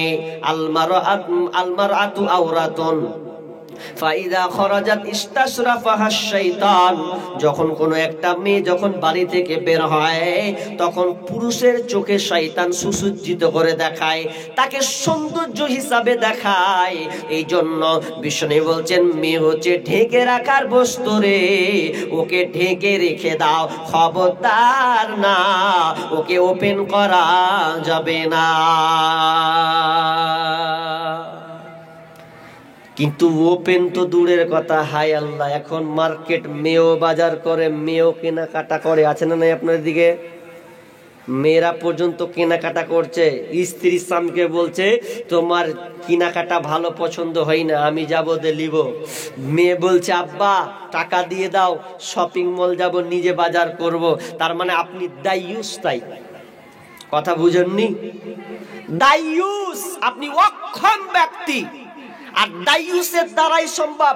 দায়ুস কাকে বলে আপনাকে উদাহরণ দিই ছোট্ট করে। ধরুন আপনি রাস্তার গেটের সামনে বসে আছেন, একদম দুয়ারে, আর আপনার মেয়ে সুন্দর করে সেজেছে, হায় আল্লাহ, ওরে সাজার কাটিং, ছোট্ট ওড়না, একদম ঠোঁটে লিপস্টিক, চুলকে একদম যে মাখন মেখেছে সুন্দর করে উড়িয়ে দিয়েছে, ছোট্ট ওড়না, আর স্কুলে যা ড্রেস, এত টাইট ফিট পোশাক পরে, আর ঘাড়ে একটা ব্যাগ নিয়ে বের হচ্ছে। আপনি বসেই আছেন, আপনার চোখের সামনে আপনার মেয়েটা ঢং ঢং করে বেহায়ার মতন চলে গেল, আপনি কিছু বললেন না। তার মানে আপনি দায়ুস, কাপুরুষ, আপনি কাপুরুষ, আপনি কাপুরুষ। আপনার চোখের সামনে মেয়েটা ওইভাবে চলে গেল, আপনি কিছু বললেন না গো, তাহলে আপনি বীর পুরুষ কখন হবেন? মেয়ে যখন সেজেছে, এই ঠোপ লিপস্টিক লাগানো, মুখে এক আনকাম মানকাম যা ধরনের মেখেছে, সেন্ট ছড়িয়ে রেখেছে, ছোট ওড়না, আপনি গেটে আছেন, মাথায় ওড়না লাগা, ভালো করে ঢাক, দরকার হলে বরখা কিনে দিয়ে আসবো, কালকে বরখায় দিবি, তারপরে স্কুলে যাবে, কোন কথা আছে, তাহলে জানবো আপনি বীর পুরুষ। কি সংসার করেন আপনি? আপনাকে জবাব দেওয়া লাগবে।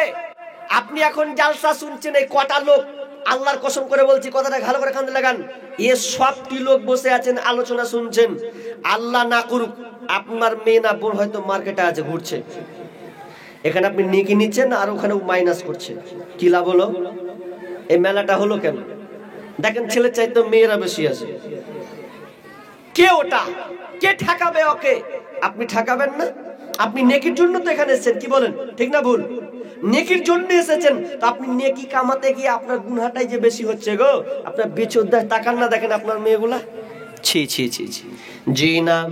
বিষ্ণু বললেন মেয়ে হচ্ছে ঢেকে রাখার বস্তু, নারীকে ওকে ঢেকে রাখতে হয়।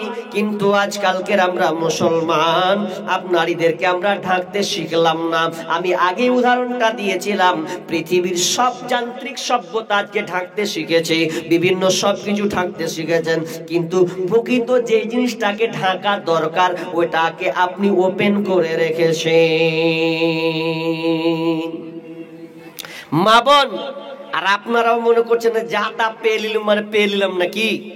না, মা বোন ভালো করে কান লাগান। আপনি তো পর্দা করবেনই করবেন বাধ্যতামূলক। আপনাকে বন্ধুর সামনে পর্যন্ত পর্দা করা লাগবে। বিবি মাইমুনা আর উম্মে সালামা তারা দুইজনেই 200 দিন এক জায়গায় আছে স্বামীর সঙ্গে, বিশ্বনবীর সঙ্গে আছেন। তারা দুইজন বিবি আপনার এলোমেলো পোশাকে আছেন, স্বামীর সামনে এলোমেলো থাকেন, কোনো সমস্যা নাই। আপনার স্বামীর সামনে কোনো পর্দা নাই। এবার আপনি দুজন বিবি মাইমুনা আর আপনার আবু উম্মে সালামা তারা দুজনেই কথোপকথন স্বামীর সঙ্গে। এমন সময় আব্দুল্লাহ ইবনে উম্মে মাখতুম তিনি আসেন, তিনি এসে সালাম দিলেন। ঢুকার পর তিনি এবার যখন ভেতরে ঢুকেছেন, এমন সময় বিশ্বনবী বিবিদেরকে বলছেন, ওরে বিবিরা, তোমাদের পর্দাগুলোকে তোমরা কন্ট্রোল করো, তোমরা পর্দার সঙ্গে থেকে যাও। তখন তারা বলছেন, ইয়া রাসূলুল্লাহ, এই আব্দুল্লাহ তো একটা অন্ধ সাহাবী, এ তো আমাদের চোখে দেখতে পাবে না, এ তো আমাদেরকে দেখতে পাই না, তবে আপনি তাহলে কেন আমি তার সামনে পর্দা করব? তখন বিশ্বনবী বলছেন, ওরে বিবি রে, তোমরা তো আর অন্ধ নাও, তুমি তো আর অন্ধ নাও, ও তো একটা পুরুষ, তাহলে এই তুমি অন্ধ নাও, ও অন্ধ হতে পারে, এর জন্য তোমাকে পর্দা করতে হবে। অন্ধর সামনেও আপনাকে পর্দা করতে হবে, কিচ্ছু করার নেই, করা লাগবেই লাগবে। এবার পর্দাটা কত গুরুত্বপূর্ণ, এবং মা বোনদের আমি একটা টিপ, পর্দা কত গুরুত্বপূর্ণ, কথা অনেক আছে, নাস্তিকদের প্রশ্নের উত্তর দিতে গেলে আবার আধা এক ঘন্টা নিতে হবে। নাস্তিকদের ব্যাপারে যত প্রশ্ন আছে এটা আধা এক ঘন্টা লাগবে। আমি বলতে চাইছি পর্দাটা কত গুরুত্বপূর্ণ। দেখেন, আমি একটা উদাহরণ দিয়ে আপনাকে দিয়ে আর একটা হাদিস টাচ করব। কি উদাহরণটা? কান লাগান। মনে করেন আপনারা 4-5 জন আছেন একটা বাড়িতে, কে কে গনিয়ে দিচ্ছে, এই বাপজি ভাই কান লাগান এদিকে দেখেন। আপনার বিবি, আপনি বিয়ে করেছেন, আপনার বিবি হবে খাবার পরিবেশন করবে, ধরলেন, উদাহরণটা দিচ্ছি। কি উদাহরণ? তো কে কে আছেন? আপনি আছেন, ভালো করে কান লাগান, আপনি আছেন, আপনার আব্বা আছে, আপনার শ্বশুর আছে, আপনার শালা আছে, আপনার ছেলে আছে, আর আপনার বন্ধু আছে। ভালো করে আবার প্রশ্ন উদাহরণটা নেন। আপনি আছেন একজন, আপনার বাপ আছে 2 জন, শ্বশুর আছে 3 জন, শালা আছে 4 জন, ছেলে আছে 5 জন, আর বন্ধু আছে 6 জন। এই 6 জনকে খাবার পরিবেশন করাবে কে? তো আপনার বিবি। পর্দা কত গুরুত্বপূর্ণ এটা আপনাকে বোঝানোর জন্য উদাহরণটা দিচ্ছি। এবারলেন 6 জন বসেছে, ভালো করে কান লাগান, কথা বলবেন। মেয়েটা যখন প্রথম চান্সে আপনাকে খাবার দেয়, তো স্বামী একটা কথা বলে, কে খাবার দিচ্ছে? তো আমার বিবি। বলবে না, বিবি। নাম্বার 2, দ্বিতীয় খাবার কাতে গেল? দ্বিতীয় গেল ছেলের কাছে। যখন ছেলে খাবার পেল, তখন ছেলে বলছে, আমার মা আমাকে খাবার দিয়েছে। তাহলে ও দেখলো মায়ের নজরে। নাম্বার 3, বাপের কাছে যখন যাচ্ছে, আচ্ছা বলেন তো বাপ কি নজরে দেখবে? হ্যাঁ, বৌমা নজরে, ঠিক না? ও দেখবে বৌমা নজরে এটা আমার বৌমা খাবার পরিবেশন করছে। 4 নম্বরের কাছে যাবে, সেটা হচ্ছে শ্বশুর। তাহলে শ্বশুরটাকে, তাহলে শ্বশুর মেয়েকে কোন নজরে দেখবে? বলবে এটা আমার মা, এটা আমার মেয়ে। তাহলে বাপ দেখবে, শ্বশুর দেখবে মেয়ের নজরে, মেয়ে আমাকে খাবার দিল। 5 নম্বর কোথায় যাবে? তো শালার কাছে চলে যাবে। শালা তখন বলবে আমার বোন আমাকে পরিবেশন করাছে, তার মানে ও দেখবে বোনের নজরে। 6 নম্বর চলে গেছে বন্ধুর কাছে। আচ্ছা বলেন, বন্ধু কোন নজরে তাকাবে? বন্ধু কোন নজরে তাকাবে? গোলমাল তো এখানে আছে। বন্ধু তখন আর বন্ধু নয়, তখন ওর নজরটা চলে যাবে এইরকম, আহারে এত সুন্দর একটা বন্ধু বিবি পেয়েছে বে, যদি আমি ওটা আমি নিজেই পেতাম তো কত ভালো হতো। তার মানে ধারণাটা তার দিকে কত খারাপ ইঙ্গিত করবে। তার মানে পর্দা কত গুরুত্বপূর্ণ জিনিস। তাহলে এক এক ধারণা এক এক রকম চেঞ্জ হয়ে গেল বোন আমার। তার মানে পর্দা এটা এমন একটা বিষয়, তোমার মান সম্মান ইজ্জতকে বাঁচাবে, এর জন্য হচ্ছে পর্দা।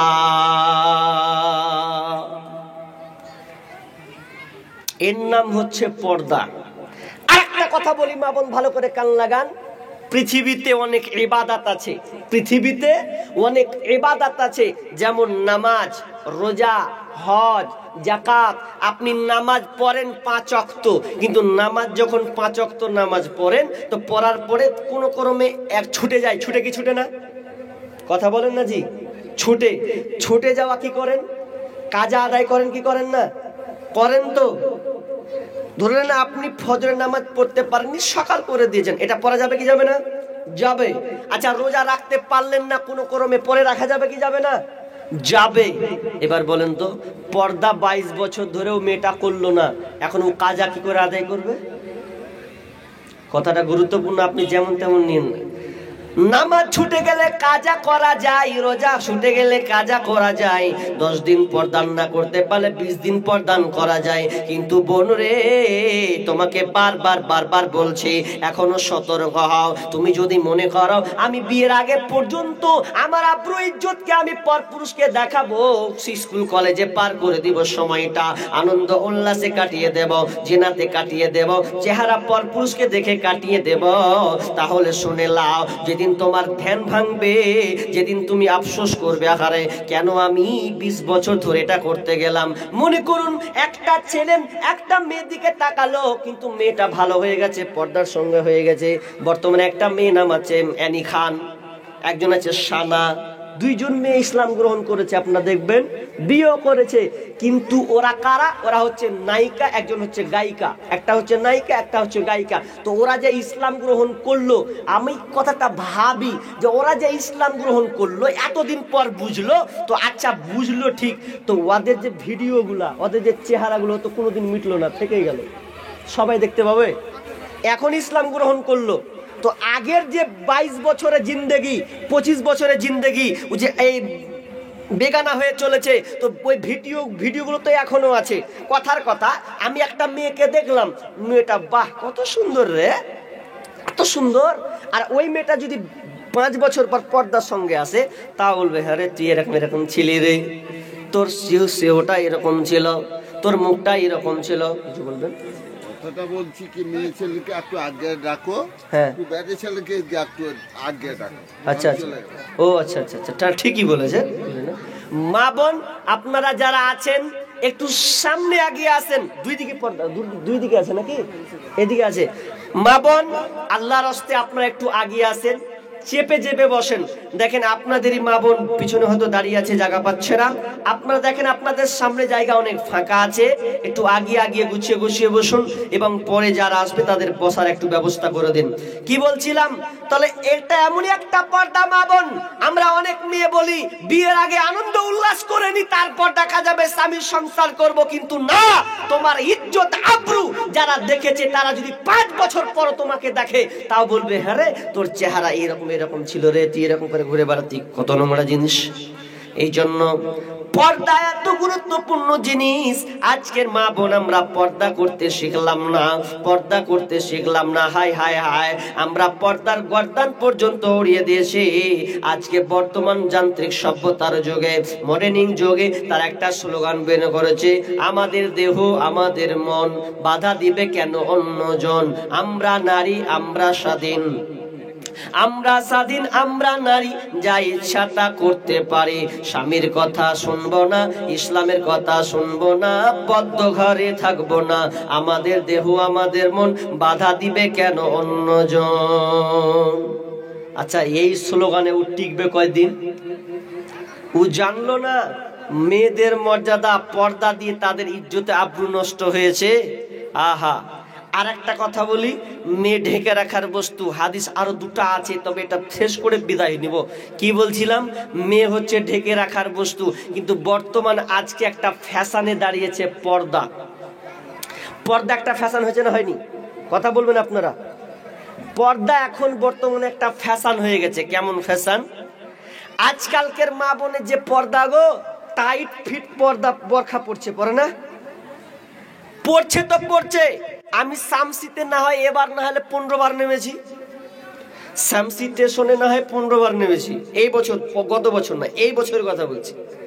তো নামতে গিয়ে কুলিক এক্সপ্রেসের ট্রেনে যখন নামি, তখন দেখতে পাই কি জানেন, যে কখনো 4:15 তো কখনো 4:30 কুলিকটা লেট করে দেয়। তো যখন নামি, আপনি হরিশ্চন্দ্রপুর বলেন আর ভালুকাই বলেন আর আপনি শামসি বলেন, তো শামসিতে যখন নামি, বড় বড় স্টেশন, তো যখন নামছি, আহারে, একটা করে ছেলে নামছে, তো ওর সাথে 2টা করে বেটি ছেলে নামছে, সাথে আবার বরখা পরে আছে। বরখা পরে একটা ছেলে 2টা মেয়েকে 2 দিকে ধরে আছে আর নামছে। আমি বলছি আল্লাহু আকবার, কি বরখা পালন করছে ওরা, যে 2 হাতে একটা ছেলে, 2 হাতে 2টা মেয়েকে ধরে নিয়ে আবার ওই সিটগুলোতে চলে যাচ্ছে দূরে, ওই শেষ মাথাতে দিয়ে বসে বসে গল্প করছে আর ফটো তুলছে, কিস তুলছে, আপনার কি বলছে, পিক তুলছে আর ছবি করছে আর কত রকমের কথা। আচ্ছা বলেন, ওই বরখাটার কোনো মান সম্মান থাকলো? কোনো মান সম্মান নেই। ওই বরখা দিয়ে তোমার কোনো লাভ হবে না। তার মানে আজকে বর্তমান মেয়েরা বরখা পরছে তার ইজ্জতকে ঢাকার জন্য নয়, মান সম্মানকে বাঁচানোর জন্য, প্রেমিকের সঙ্গে দেখা করবে, এই জন্য বরখাগুলো আজ বর্তমানে ব্যবহার করে। ওই জন্য আমি একটা কথা বলেছিলাম, যে বাংলাদেশ থেকে যে তসমিনা নাসরিন এসেছিল ইন্ডিয়াতে, এই নাস্তিক ব্লগার যখন এসেছিল, তো বলেছিল যে পর্দার ফালতু, ইসলাম মেয়েকে নিচে নামিয়েছে, ইসলাম মেয়েকে নিচে নামিয়েছে, বরখা দিয়ে আবদ্ধ করে রেখেছে।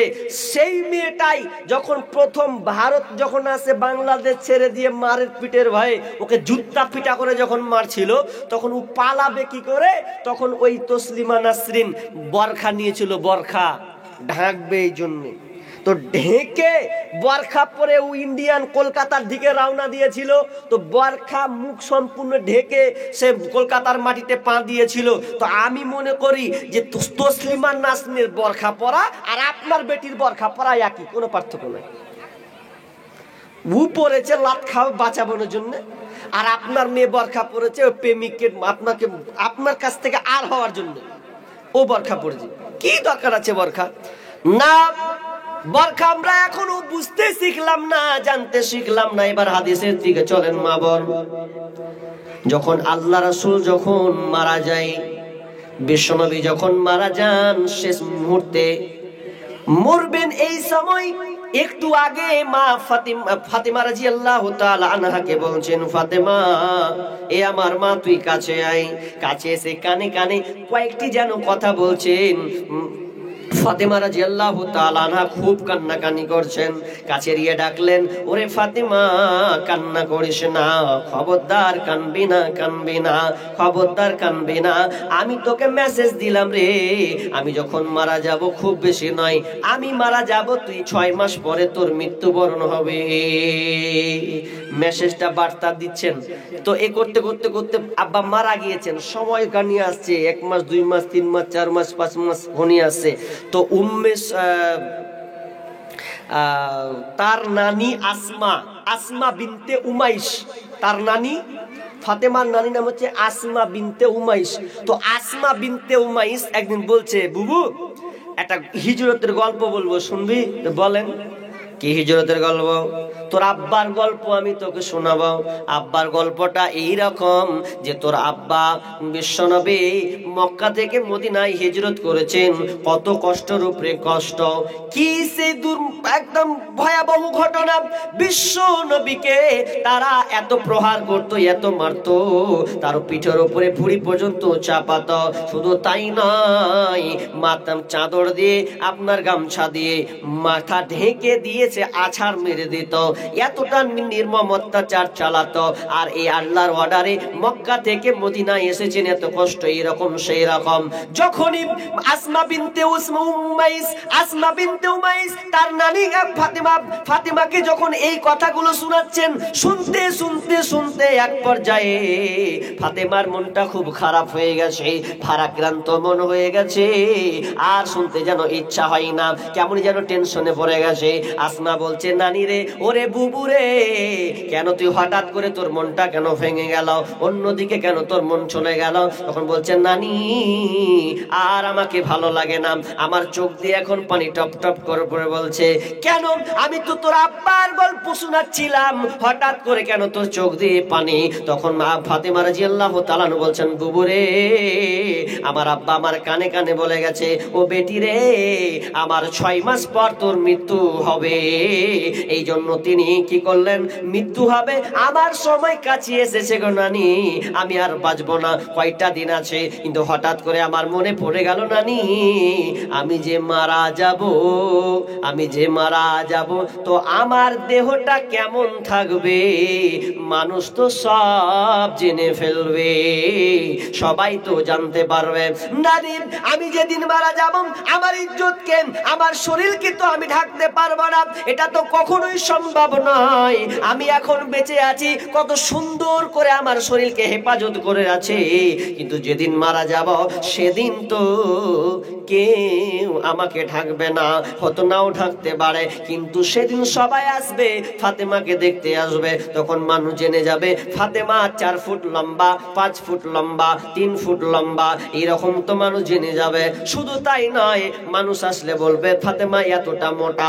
মানুষ যদি জেনে যায় আর দেখতে আসে, তাহলে হয়তো জেনে যাবে আমি সাদা না ফর্সা না আমি কালো, তাহলে তো মানুষ বুঝে নেবে, আর আমি নিজেকে কন্ট্রোল করতে পারবো না। এই জন্য নানি আর ভাল লাগে না, এই জন্য আমার চোখ দিয়ে পানি টপ টপ করে পড়ছে। হাজি, একটা মেয়ে মরবে তো মরার কারে লাশটা কেমন থাকবে, এ নিয়ে ফাতেমা টেনশনকে টেনশন, খালি টেনশন যে আমি মারা যাবো, এখন না হয় বেঁচে আছি, নিজে আব্রু ইজ্জতকে আমি ঢেকে রেখে দিয়েছি, কিন্তু যেদিন মারা যাব সেদিন আমার লাশটা কি হবে, সেদিন তো মানুষ সবাই ওপেন দেখবে আমাকে, তখন কি হালাত হবে, এ নিয়ে ফাতেমার টেনশন। আর আপনার মেয়ে জিন্দা, বেটি ছেলে বেঁচে আছে, এখনো ঘুরছে হুড় হুড় করে, কোনো টেনশন নেই। কে দেখছে 5 রকম দর্শক? ভাবেন মা বোন, এ কান লাগানে কথা নিয়ে আপনি শিখে তারপর বাড়ি যান, তওবা করবেন। আজকের কি ফাতেমা কান্না করছে যে আমি কেমন করে আমার ইজ্জতকে বাঁচাবো। তখন আসমা বিনতে উমাইস বলছেন, বুবু যেদিন তুমি মারা যাবে আমি নিজেই জিম্মেদারি নেব। সেই জিম্মেদারটা কি? আমি জিম্মেদার নিলাম, আমি হেফাজত করার দায়িত্ব নিলাম।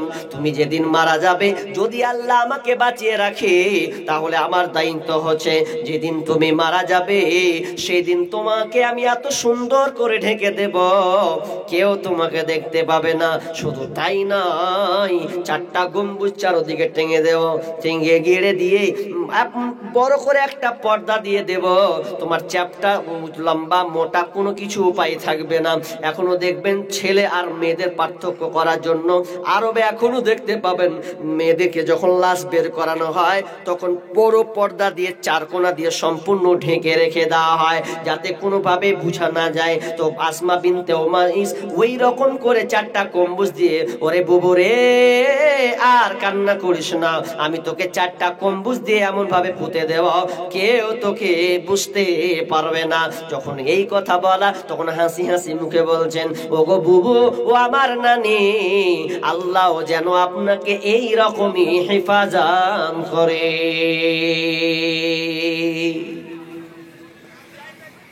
তাদের পর্দার ব্যাপারে কি খোলাসা ছিল।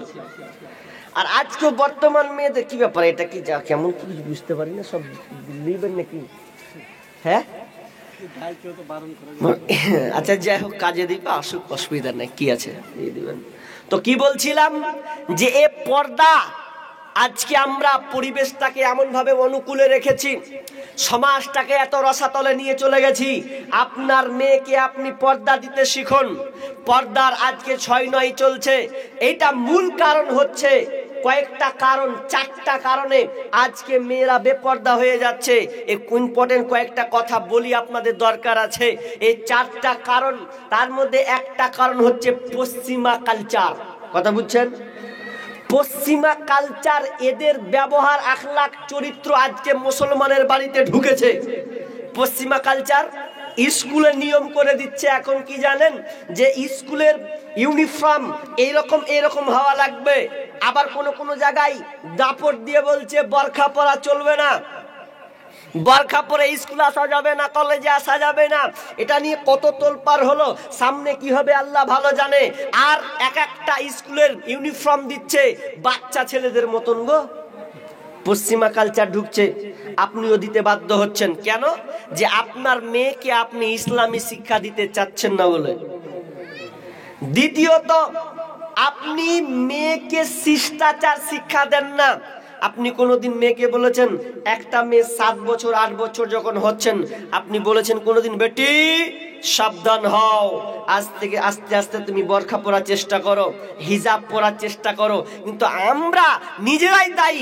বাপ মারা বলছে বেটি ছোট, যে এখনি কি দিব, যাক লাগাক, এরকম করি না? দেন তো, করেন না তো। ছোট থেকে বাচ্চাকে আপনাকে শিষ্টাচার দিতে হবে, ইসলামী লেবাস পরা, ইসলামী লেবাসে আপনাকে আপনার মেয়েকে বড় করে তুলতে হবে। কিন্তু আজকে আমরা মেয়েদেরকে বড় করে তুলছি না, এত বেহায়ার মতন করে দিয়েছি। স্কুলে অবস্থা তাই, রাস্তাঘাটের অবস্থা তাই, মাঠ বাজারে আপনি ঘাটে যান তাই অবস্থা তাই, এরকম একটা ছয়লাভ চলছে। তাহলে আপনি কি করে বলছেন বলেন তো, যে আপনার মেয়ে আপনার জন্য ভালো বয়ে নিয়ে আসবে? আজকে আমরা বর্তমান চিন্তা করি মেয়েকে ডাক্তার কিভাবে বানাবো, আমার মেয়েকে আমি মাস্টারনি কিভাবে বানাবো, এ নিয়ে চিন্তা করি। কিন্তু আপনার মেয়ে যে বেহায়ার মতন একটা পোশাক পরে, আপনি একবারও বলেন না এমন একটা পোশাক আপনার মেয়ে পরে বাংলাদেশের বর্ডার মতন হয়ে গেছে। বর্ডার যদি বাংলাদেশ থাকে তো এখান থেকে দেখা যাবে যে হ্যাঁ ওটা বাংলাদেশ। তো আপনার মেয়ের পোশাক হয়েছে বাংলাদেশের বর্ডারের মতন, বোঝা যাচ্ছে যে কি পড়ে আছে। তওবা করুন। এবার মেয়েদের ব্যাপারে একটা হাদিস পড়েছি, ওই হাদিসটা তর্জমা করব। টাইম কতক্ষণ চলবে নাকি? আর 15 মিনিট। 10টা 15, আমাকে 10টা কইলে এটা 15 হয়ে গেল। আর আমার কাছে ঘড়ি টড়ি নাই, কিছু বুঝতে পারি না। 15 মিনিট এখনো আছে তাই নাকি? সময় 10টা 15। এখন কটা বাজে? এখন আপনার হলো 52। আছি ক মিনিট দেখি নাকি? চলেন, কি বলছিলাম মা বোন, এবার আপনারা কান লাগান, ভালো করে কান লাগান। যদি আপনার বেপর্দার সঙ্গে আপনি বের হন, তাহলে আপনি যদি বেগানা নারীকে পুরুষকে আর আকৃষ্ট করেন, তাহলে আপনাদের হালাত কি হবে? একটা হাদিস বলবো, পেলে সুযোগ পেলে আরেকটা আপনাদের বলবো। প্রথম হাদিস যেটা পড়েছি, হাদিসটা কি, আর মেয়েরা কি জিনিস, এই হাদিসটা আগে ছোট্ট করে বলে দিই। মেয়েরা ভাবছে সংসার করে করে করে খালি বাড়ির ভেতরে ভেতরে ভেতরে, তো ভেতরে না, প্রয়োজন আপনি যেতে পারবেন। আল্লাহ তাআলা বলেছেন তো, বিসমিল্লাহির রহমানির রহিম, ওয়াকরনা ফি বুয়ুতিকুন্না ওয়ালা তাবাররাজনা তাবাররুজাল জাহিলিয়াতিল উলা। আল্লাহ সুবহানাহু ওয়া তাআলা বলেন, ওয়াকরনা ফি বুয়ুতিকুন্না, খবরদার তোমরা বাড়ি থেকে বের হবে না। কাদের মতন? তো জাহিলিয়াতের মেয়েদের মতন তোমরা ঘর থেকে বের হবে না। নিজেকে পথ প্রদর্শন করিও না, পরপুরুষকে তোমরা পথ প্রদর্শন করে তোমরা সাজসজ্জা করে তোমরা বের হবে না। মুফাসসিরগণ বলছেন এর আয়াতের অনেকে ব্যাখ্যা নিয়ে এসেছেন, তার মানে প্রয়োজন খাতিরে ও যেতে পারবে। এই আয়াতটা কখন নাজিল হলো? এই আয়াতটা কখন নাজিল হলো? একজন নবীর বিবি যখন বাড়ি থেকে বের হয়েছেন, কোনো কারণে কোনো জায়গা গিয়েছেন, তার যখন জানতে পারলেন, বাড়ি যখন ঢুকলেন, তখন বলছেন ইয়া রাসূলুল্লাহ, আমি আমার প্রয়োজনে আমি বাড়ি থেকে বের হয়েছিলাম, এই জিনিসটা দরকার ছিল বলে। উমার বলছে যে আমি যে তোমাকে রাস্তার মধ্যে দেখলাম।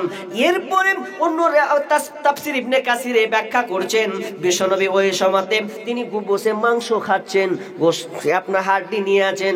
এমন সময় ওই বেবি বলছেন স্বামী আমার, আমি প্রয়োজনে একটা জায়গা গিয়েছিলাম, আমার প্রয়োজন খাতিরে যেতে হয়েছে। তো ওই সময় আল্লাহ সুবহানাহু ওয়া তাআলা এই আয়াতটা নাযিল করলেন, ওয়াকরনা ফি বুয়ুতিকুন্না ওয়ালা তাবাররাজনা তাবাররুজাল জাহিলিয়াতিল উলা। তার মানে বলতে চাচ্ছে প্রয়োজন কারণে একটা মেয়ে ঘর থেকে বের হতে পারে। তবে শুনে নাও মা বোন, তোমাকে ভালো করে বলি, মা ঈসা নিজে বর্ণনা করছেন ফাইন্নাহু জিহাদুন কোন, মা ঈসা নিজে বর্ণনা করছেন আলাইকুন্না ফিল বাইতে ফাইন্নাহু জিহাদুন কোন। মা ঈসা বর্ণনা করছেন যে মেয়েদের কাজ, ওরা যদি স্বামীর সংসারকে দেখভাল করে রাখে, স্বামীর সংসারকে দেখভাল করে রাখে, তাহলে তারা জিহাদ সমপরিমাণ তারা সওয়াব পাবে। জিহাদ করা সওয়াব, জিহাদের যে নেকিটা, এই সওয়াবটা এই নেকিটা ওই মেয়েদেরকে দেওয়া হবে। কাদেরকে? যারা বাড়িতে ভালো করে স্বামীর সুন্দর করে দেখভাল করতে পারবে। এই সম্মান, এই মর্যাদা, এই সওয়াবটা ওই মেয়েরা পাবে। তাহলে কত আপনারা ধন্য গো। জি, মেয়েরা ধন্য, স্বামীর সংসারকে আগলে রাখবে। তবে আমি বলছি না যে মেয়ে ঘর থেকে বের হতে পাবে না। আপনার স্ত্রী প্রয়োজনে ডাক্তার বাড়ি যাবে, প্রয়োজনে স্কুল যদি প্রয়োজন হয় যাবে, প্রয়োজনে বাপের বাড়ি যাবে, প্রয়োজনে হতে পারে এমন একটা জায়গা যেতে বাধ্যতামূলক, তাহলে আপনার স্ত্রী, আপনার মেয়ে যাবে, কিন্তু সাথে আপনাকে যুক্ত হতে হবে। একা ছেড়ে দিলে হবে না, কখনোই সম্ভব নয়। এই জন্য মা বোন আপনাদেরকে বলি, খবরদার খবরদার খবরদার, ঘর থেকে স্বামী পারমিশন ছাড়া যদি বিয়ে না হয়, বাপের পারমিশন ছাড়া কোনো জায়গা তুমি যেতে পাবে না। কিন্তু আজকে বর্তমানে বাপকেও বলা লাগে না, ভাইকেও বলা লাগে না। আজকে বর্তমানে দেখা যায় তারা মার্কেট করে, রাস্তাঘাটে ঘরে, আপনার কিনা কলেজে বসে আড্ডা পেটে এ করে তারা সময়টাকে পার করে দেয়। এই জন্য আমার একটা গজল গত বছর ছিল, তার আগের বছর যখন এটা করি, কয়েকটা গাজাল আছে, তার মধ্যে এটা একটা করেছিলাম। গাজালের মধ্যে কি আছে? কিয়ামতের আলামাত এসে গেছে, তাই তো ঘরের নারী রাস্তায় নেমেছে। কিয়ামতের আলামাত এসে গেছে, তাই তো ঘরের নারী রাস্তায় নেমেছে। ওরে হাট বাজারে মার্কেটে যান, দেখবে শুধু নারী, কেউ বা আবার সেজে কুজে করছে দোকানদারি। ওরে হাট বাজারে মার্কেটে যান, দেখবে শুধু নারী, কেউ বা আবার সেজে কুজে করছে দোকানদারি। আরে সব কিছুতেই আছে নারী, কেউ বা চালায় হুন্ডা গাড়ি, সব কিছুতেই আছে নারী, কেউ বা চালায় হুন্ডা গাড়ি, কেউ বা আবার অফিস আদালতে চাকরি করতেছে। কিয়ামতের আলামাত এসে গেছে, তাই তো ঘরের নারী রাস্তায় নেমেছে। ওরে মাছ বাজারে কথা বলে মাছওয়ালার সাথে, স্বামী তাহার দাঁড়িয়ে আছে ব্যাগটা নিয়ে হাতে। ওরে মাছ বাজারে কথা বলে মাছওয়ালার সাথে, স্বামী তাহার দাঁড়িয়ে আছে ব্যাগটা নিয়ে হাতে। আর স্বামী নিলেন মাছটা টেনে, স্ত্রী দেয় টাকা গুনে। স্বামী নিলেন মাছটা টেনে, স্ত্রী দেয় টাকা গুনে। স্বামী স্ত্রীর যেন সেবক হয়েছে। কিয়ামতের আলামাত এসে গেছে, তাই তো ঘরের নারী রাস্তায় নেমেছে। কিয়ামতের আলামাত এসে গেছে, তাই তো ঘরের নারী রাস্তায় নেমেছে। ওরে বরখা পরা বরখা ছাড়া হাট বাজারে ঘোরে তারা। ওরে বরখা পরা বরখা ছাড়া হাট বাজারে ঘোরে তারা। কেউ বা আবার বরখা বরখা পরে, কেউ বা আবার বরখা পরে টাইফিট করে রেখেছে। কিয়ামতের আলামাত এসে গেছে, তাই তো ঘরের নারী রাস্তায় নেমেছে। ওরে নারী রূপে নারী বসাই কলঙ্কেরই দাগ, কারণ তারা চলতে চায় সমান করে ভাগ। ওরে নারী রূপে নারী বসাই কলঙ্কেরই দাগ, কারণ তারা চলতে চায় সমান করে ভাগ। আর স্বামীর কথা শুনবো না, বদ্ধ ঘরে থাকবো না, স্বামীর কথা শুনবো না, বদ্ধ ঘরে থাকবো না, তাই তো বুবু চলতে গিয়ে ধর্ষিতা হয়েছে। কিয়ামতের আলামাত এসে গেছে, তাই তো ঘরের নারী রাস্তায় নেমেছে। কিয়ামতের আলামাত এসে গেছে, তাই তো ঘরের নারী রাস্তায় নেমেছে। নারীকুল আজকে রাস্তাঘাট, মার্কেট, বাজার সবগুলোকে তারা ঘিরে রেখেছে। অথচ তাদের ব্যাপারে যারা বেহায়া, যারা আপনার কিনা বেলজ্জা হিসাবে কাপড়কে পেট ফুট আপনার কিনা বুক পিট আপনার উলঙ্গ হয়ে বেহায়াপনা হয়ে চলবে, তাদের ব্যাপারে বিশ্বনবী বলছেন, তিনি হাদিসে বলেছেন, রাবি হচ্ছেন আবু হুরায়রা, তিনি বর্ণনা করছেন, এমন একটা জামানা আসবে যেই জামানার দুইটা জিনিস ঘটবে, দুইটা কাজ। সেই কাজ দুটা কিন্তু আমি এখনো দেখিনি। এক নাম্বার বিষ্ণু বলছেন সিনফানি মিন আহলিন নার, আর ওই দুইটা কাজ দ্বারা জাহান্নামে যাবে। দুই শ্রেণীর লোক আছে যারা জাহান্নামে যাবে। সিনফানি মিন আহলিন নারি লাম আরাহুমা কওমুন মাউম সিয়াতুন কাজনাবিল বাকার, যাদের মতন গরুর লেজের মতন চাবুক থাকবে, তারা মানুষকে প্রহার করবে, নির্দোষীদেরকে তারা মারবে, প্রহার করবে। এমন একটা সময় আসবে, ওই জালেম শাসক আমি আমার চোখের সামনে দেখিনি, ওটা আমি দেখতে পাবো না। এরপরে একটা, তারপরে দ্বিতীয় নম্বর শ্রেণীর লোক হচ্ছে নিসাউন কাসিয়াতুন আরিয়াতুন মুমিলাতুন মাইলাতুন। বিষ্ণু বলছেন নিসাউন এক প্রকার মহিলা হয়ে মহিলা আসবে, কাসিয়াতুন তারাও আপনার কিনা পোশাক পরবে, উলঙ্গ পোশাক। নিসাউন কাসিয়াতুন আরিয়াতুন, তারা উলঙ্গ পোশাক পরবেন। নিসাউন কাসিয়াতুন আরিয়াতুন মুমিলাতুন মাইলাতুন, তারা নিজেরা পুরুষকে আকৃষ্ট করবে, পুরুষদেরকে আকৃষ্ট করবে, নিজেরাও পুরুষের দিকে আকৃষ্ট হবে, এমন একটা পোশাক তারা পরবে, উলঙ্গ পোশাক তারা পরবে। উলঙ্গ পোশাক বুঝেননি আপনি? উলঙ্গ পোশাক মানে পুরো কেমন থাকবে? একটা 9 বা 10 একটা বই পড়ছিলাম, রাজা হে তোর কাপড় কোথায়, এরকম পড়েছেন কেউ এই কবিতাটা? তো রাজা কাপড় পরেছে, এমন পাতলা কাপড় পরে আছে, তো পাতলা কাপড়ে সারা সবই বুঝা যাচ্ছে। তো কেউ প্রতিবাদ করতে পারে না, ভয় করছে, রাজা যে প্রতিবাদ যদি করে তারই শাস্তি হবে, কেউ কিছু বলতে পারছে না।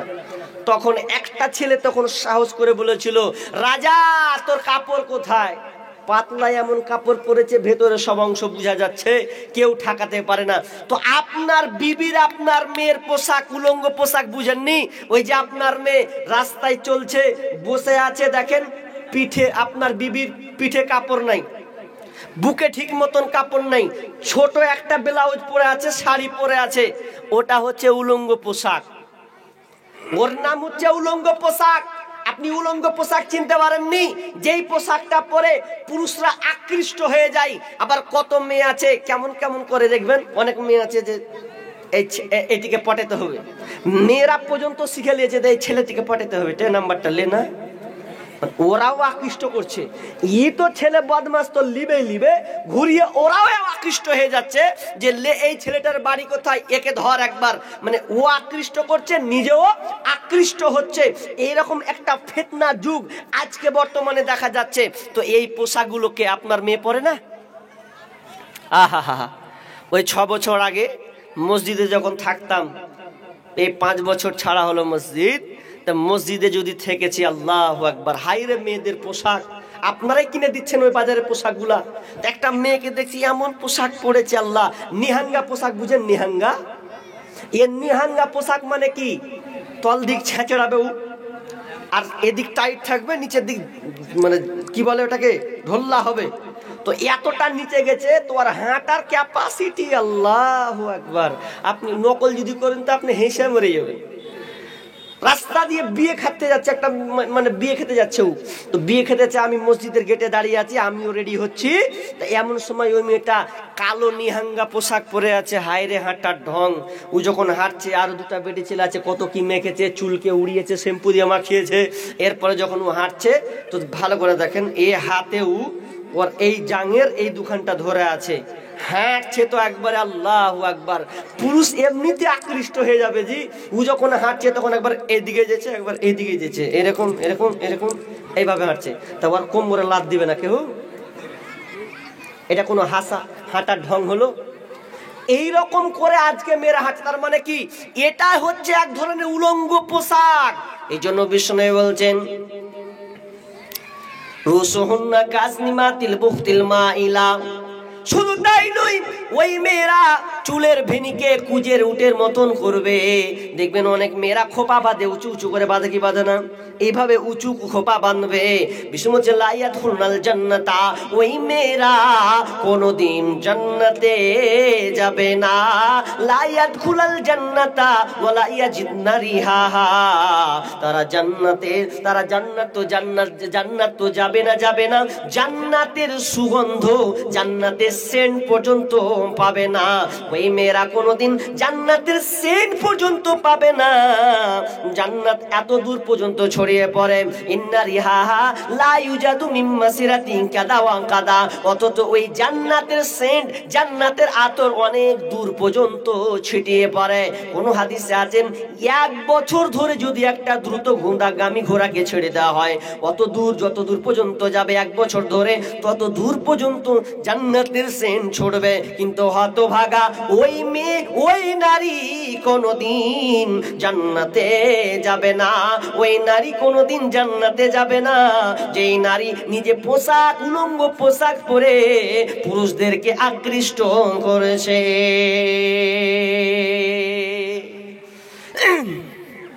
তাহলে পর্দা কত গুরুত্বপূর্ণ জিনিস আজকে আমরা বুঝতে শিখলাম না।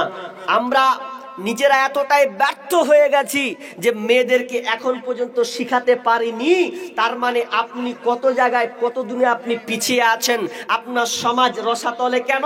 এগুলো আমাদের ভুল, আমাদের ত্রুটির কারণে আজকে আমরা মেয়েদেরকে লাঞ্ছিত, পদতলিত করে রেখেছি। আমরা ভাবছি কি না কি পেয়ে নিয়েছি। হাদিসে আছে যে 2টা বেটি থাকলে, 2টা মেয়ে থাকলে আল্লাহ তাআলা বিশ্বনবী কিয়ামতের দিন মান আলা জারিয়াতাইনি হাত্তা তাবলুগা যা ইয়াউমাল কিয়ামা, কিয়ামতের দিন মেয়ের সঙ্গে থাকবে, মেয়েদের সঙ্গে আপনার কিনা জান্নাতের সেই গার্জিয়ানের সঙ্গে থাকবে। আনা ওয়া হুয়া হাকাযা, তিনি আঙুল তুললেন, ওয়াযাম্মা ইউ আসাবিয়াহু, আঙুল তুলছেন এইভাবে এইভাবে, এই গার্জিয়ান আমার সঙ্গে কিয়ামতের দিন এইভাবে থাকবে। আর একটা হাদিসে কি আছে যে কোন বাড়িতে যদি 3টি সন্তান থাকে, 3টি কন্যা সন্তান, ফাআদ্দাবাহুন্না, মেয়েটার সঙ্গে যদি ভালো তাকে শিষ্টাচার শিখায়, ওয়াজাওয়াজাহুন্না, ভালো জায়গায় বিয়ে দেয়। দেখেন প্রথমে আল্লাহ শর্ত দিলেন কি, যে মেয়েকে ভালো শিষ্টাচার শিক্ষা দেবে। আচ্ছা বলেন তো, আপনার মেয়েকে আপনি ভালো শিষ্টাচার শিক্ষা দিয়েছেন? না তো। আপনার মেয়েকে তো আপনি ভালো শিষ্টাচার শিক্ষা দেননি। যদি আপনার মেয়েকে আপনি ভালো শিষ্টাচার শিক্ষা না দেন, তাহলে মনে করিয়েন না যে আমার 3টা বেটি জান্নাতে চলে যাব। অত সহজ নয়। আপনি বর্তমানে দেখেন মেয়েদেরকে, আর একটা কথা বলি, আমার থিওরি, আমার জ্ঞান থেকে বলছি আপনাদের, খবরদার আপনার মেয়েকে মানুষ করছেন করেন, মানুষ করতে গিয়ে আমি একটা কথা বলবো, আপনার মেয়ের হাতে মোবাইল দিন অন্তত অফ রাখেন। কেন? হ্যাঁ, কারণ মোবাইল আজকে সবচাইতে বেশি মারাত্মক ক্ষতি করেছে। যত লাভজনক তার চেয়ে ক্ষতিজনক সবচাইতে বেশি। আপনি বুঝতে শিখেননি। মোবাইল যারা আবিষ্কার করেছে, ভালো করে কান লাগান, দুই একটা কথা বলি। মোবাইল যারা আবিষ্কার করেছে তাদের একটা নিয়ম আছে, ওরা 18 বছর না হলে ছেলে মেয়েদেরকে মোবাইল দেয় না। যারা আবিষ্কার করেছে, যারা তৈরি করেছে তাদের কথা বলছি। আর আমরা তো তৈরি করা তাদের জিনিস পাচ্ছি। আমরা মেয়েদেরকে 8 বছর, 9 বছর, 10 বছর মেয়েকে আমরা মোবাইল দিচ্ছি না। মাধ্যমিক হতে গেলে মোবাইল লাগে না? ভারত সরকার একটা কৌশল অবলম্বন করেছে, কি জানেন? পশ্চিমবাংলা সরকার, যে মেয়েরা মাধ্যমিক পাস করবে, পাস করার সাথে সাথে কি পাবে গো? মোবাইল আছে আপনাদের দিকে? মোবাইল পাবে একটা করে অ্যান্ড্রয়েড মোবাইল। তো অ্যান্ড্রয়েড মোবাইলে কি হবে? তো অ্যান্ড্রয়েড মোবাইলে অনলাইন ক্লাস হবে। আল্লাহর কসম বলেন তো, অনলাইনে মোবাইলে কি অনলাইন ক্লাস হবে? ছি ছি ছি, অনলাইন ক্লাস হবে না যে বাবজি। আপনার মেয়ের অনলাইন তো দূরে থাক, ওটা বাদ রাখেন, অনলাইন প্রেম ছাড়া কিছু হবে না। মোবাইলে অনলাইন প্রেম। এই জন্য তো আজকে আপনি বর্তমান প্রেক্ষাপট, যত পত্রিকা, যত খবর নিউজ, মেয়েরা বাপকে চুলকানি দিয়ে মেখে চলে যাচ্ছে। কারণ মোবাইল যে দিলেন কেন আপনি? 18 বছর হলো না। আর মোবাইল যদি সরকারও দেয়, তাহলে আপনার দায়িত্ব জিম্মেদারি ছিল, দরকার আছে তো বাড়িতে কর, যতক্ষণ আছে ততক্ষণ মোবাইলটা কেড়ে নেন। কিন্তু মোবাইল যদি আপনি না করেন, আজকে আপনাকে বলছি 100টার মধ্যে 98% আজকে মুসলিমদের মেয়ে ধ্বংস হচ্ছে এই মোবাইলের কারণে। আপনি বুঝতে পারেননি? আমি গত বছর একটা প্রচার করেছিলাম, একটা ফেসবুক থেকে দেখে আমি প্রচার করেছিলাম যে হিন্দুরা একটা কৌশল অবলম্বন করেছে আপনার মেয়েকে কিভাবে হিন্দু বানানো যায়। এটা একটা কৌশল। আরএসএস বজরঙ্গ দল যারা, তারা একটা কৌশল করেছে, অনেক কৌশল। তার মধ্যে একটা কৌশল তারা বের করেছে যে মুসলমানদের মেয়েকে কিভাবে হিন্দু বানানো যায়। এটা একটা কৌশল। কিভাবে বানাবে বলেন তো? আপনার মেয়েকে হিন্দু কিভাবে বানাবে? হিন্দু যদি বানাতে হয় তো বানাবে। আপনি মোবাইল দিয়েছেন, এই পেজ খুলেছে, একটা আইডি খুলেছে, ও ফেসবুক। আর ফেসবুক যখন খুলেছে তো ফেসবুকে আপনার নাম আছে। আর হিন্দু ওরা 10-15 রকম কৌশল করবে। 1 নাম্বার, হিন্দু কিন্তু মুসলিম নাম দিবে, ছেলে হলে মেয়ে নাম দিবে, বান্ধবী বান্ধবী মিল করবে, তারপরে ছেলের সঙ্গে চ্যাটিং করাবে, ভালো নাম দিবে, সালাম আদান প্রদান করবে, ভালো ভালো পিক দিবে। এ করতে করতে করতে করতে সেদিনকে গত বছর নিউজ হলো 5000 মেয়েকে তারা অ্যাটাক করেছিল ভারতবর্ষে। কত মেয়েকে? 5000 মেয়েকে অ্যাটাক করা হয়েছিল, কিংবা 3000 এইরকম মেয়েকে অ্যাটাক করেছিল ফেসবুকের মাধ্যমে সম্পর্ক করে। তাহলে আপনি মেয়েকে মোবাইল দিয়ে আপনি ঠিক করলেন না ভুল করলেন? তা আপনি তো জানেনই না, আপনি তো জানেন না যে আপনার মেয়ে কি করছে, খবর নেই আপনার কাছে। ওই জন্য একজন রাইটার, লেখক ফেসবুকে একটা পোস্ট করেছিলেন, বলেছিলেন অন্য দেশের, তিনি বলেছিলেন যেই বাড়িতে মেয়ের কাছে মোবাইল আছে, যেই বাড়িতে মেয়ের কাছে মোবাইল আছে, ওই বাড়িতে পরপুরুষের কারবার আছে। বুঝেননি আপনি কারবারটা? তা আমি বুঝলাম এই কথা কেন বললো। তিনি বলতে চাচ্ছেন যে একটা মেয়ে যখন মোবাইল ফেসবুক যখন চালায়, বেগানা পুরুষের ছবি আসবে কি আসবে না? আসবে তো।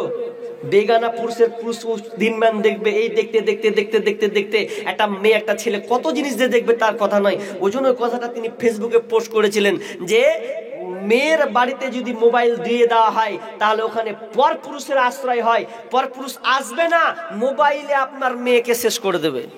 এজন্য আমি বলতে চাচ্ছি, আপনার মেয়েকে আপনি ঠেকানোর চেষ্টা করুন। আর জেনা ব্যভিচার থেকে বাঁচুন। তার মূল কারণ একটা মোবাইল, আর দ্বিতীয় কারণ হচ্ছে পর্দা। আজকে আমরা পর্দার গর্দান উড়িয়ে দিয়েছি, পর্দার গর্দান উড়িয়ে দিয়েছি।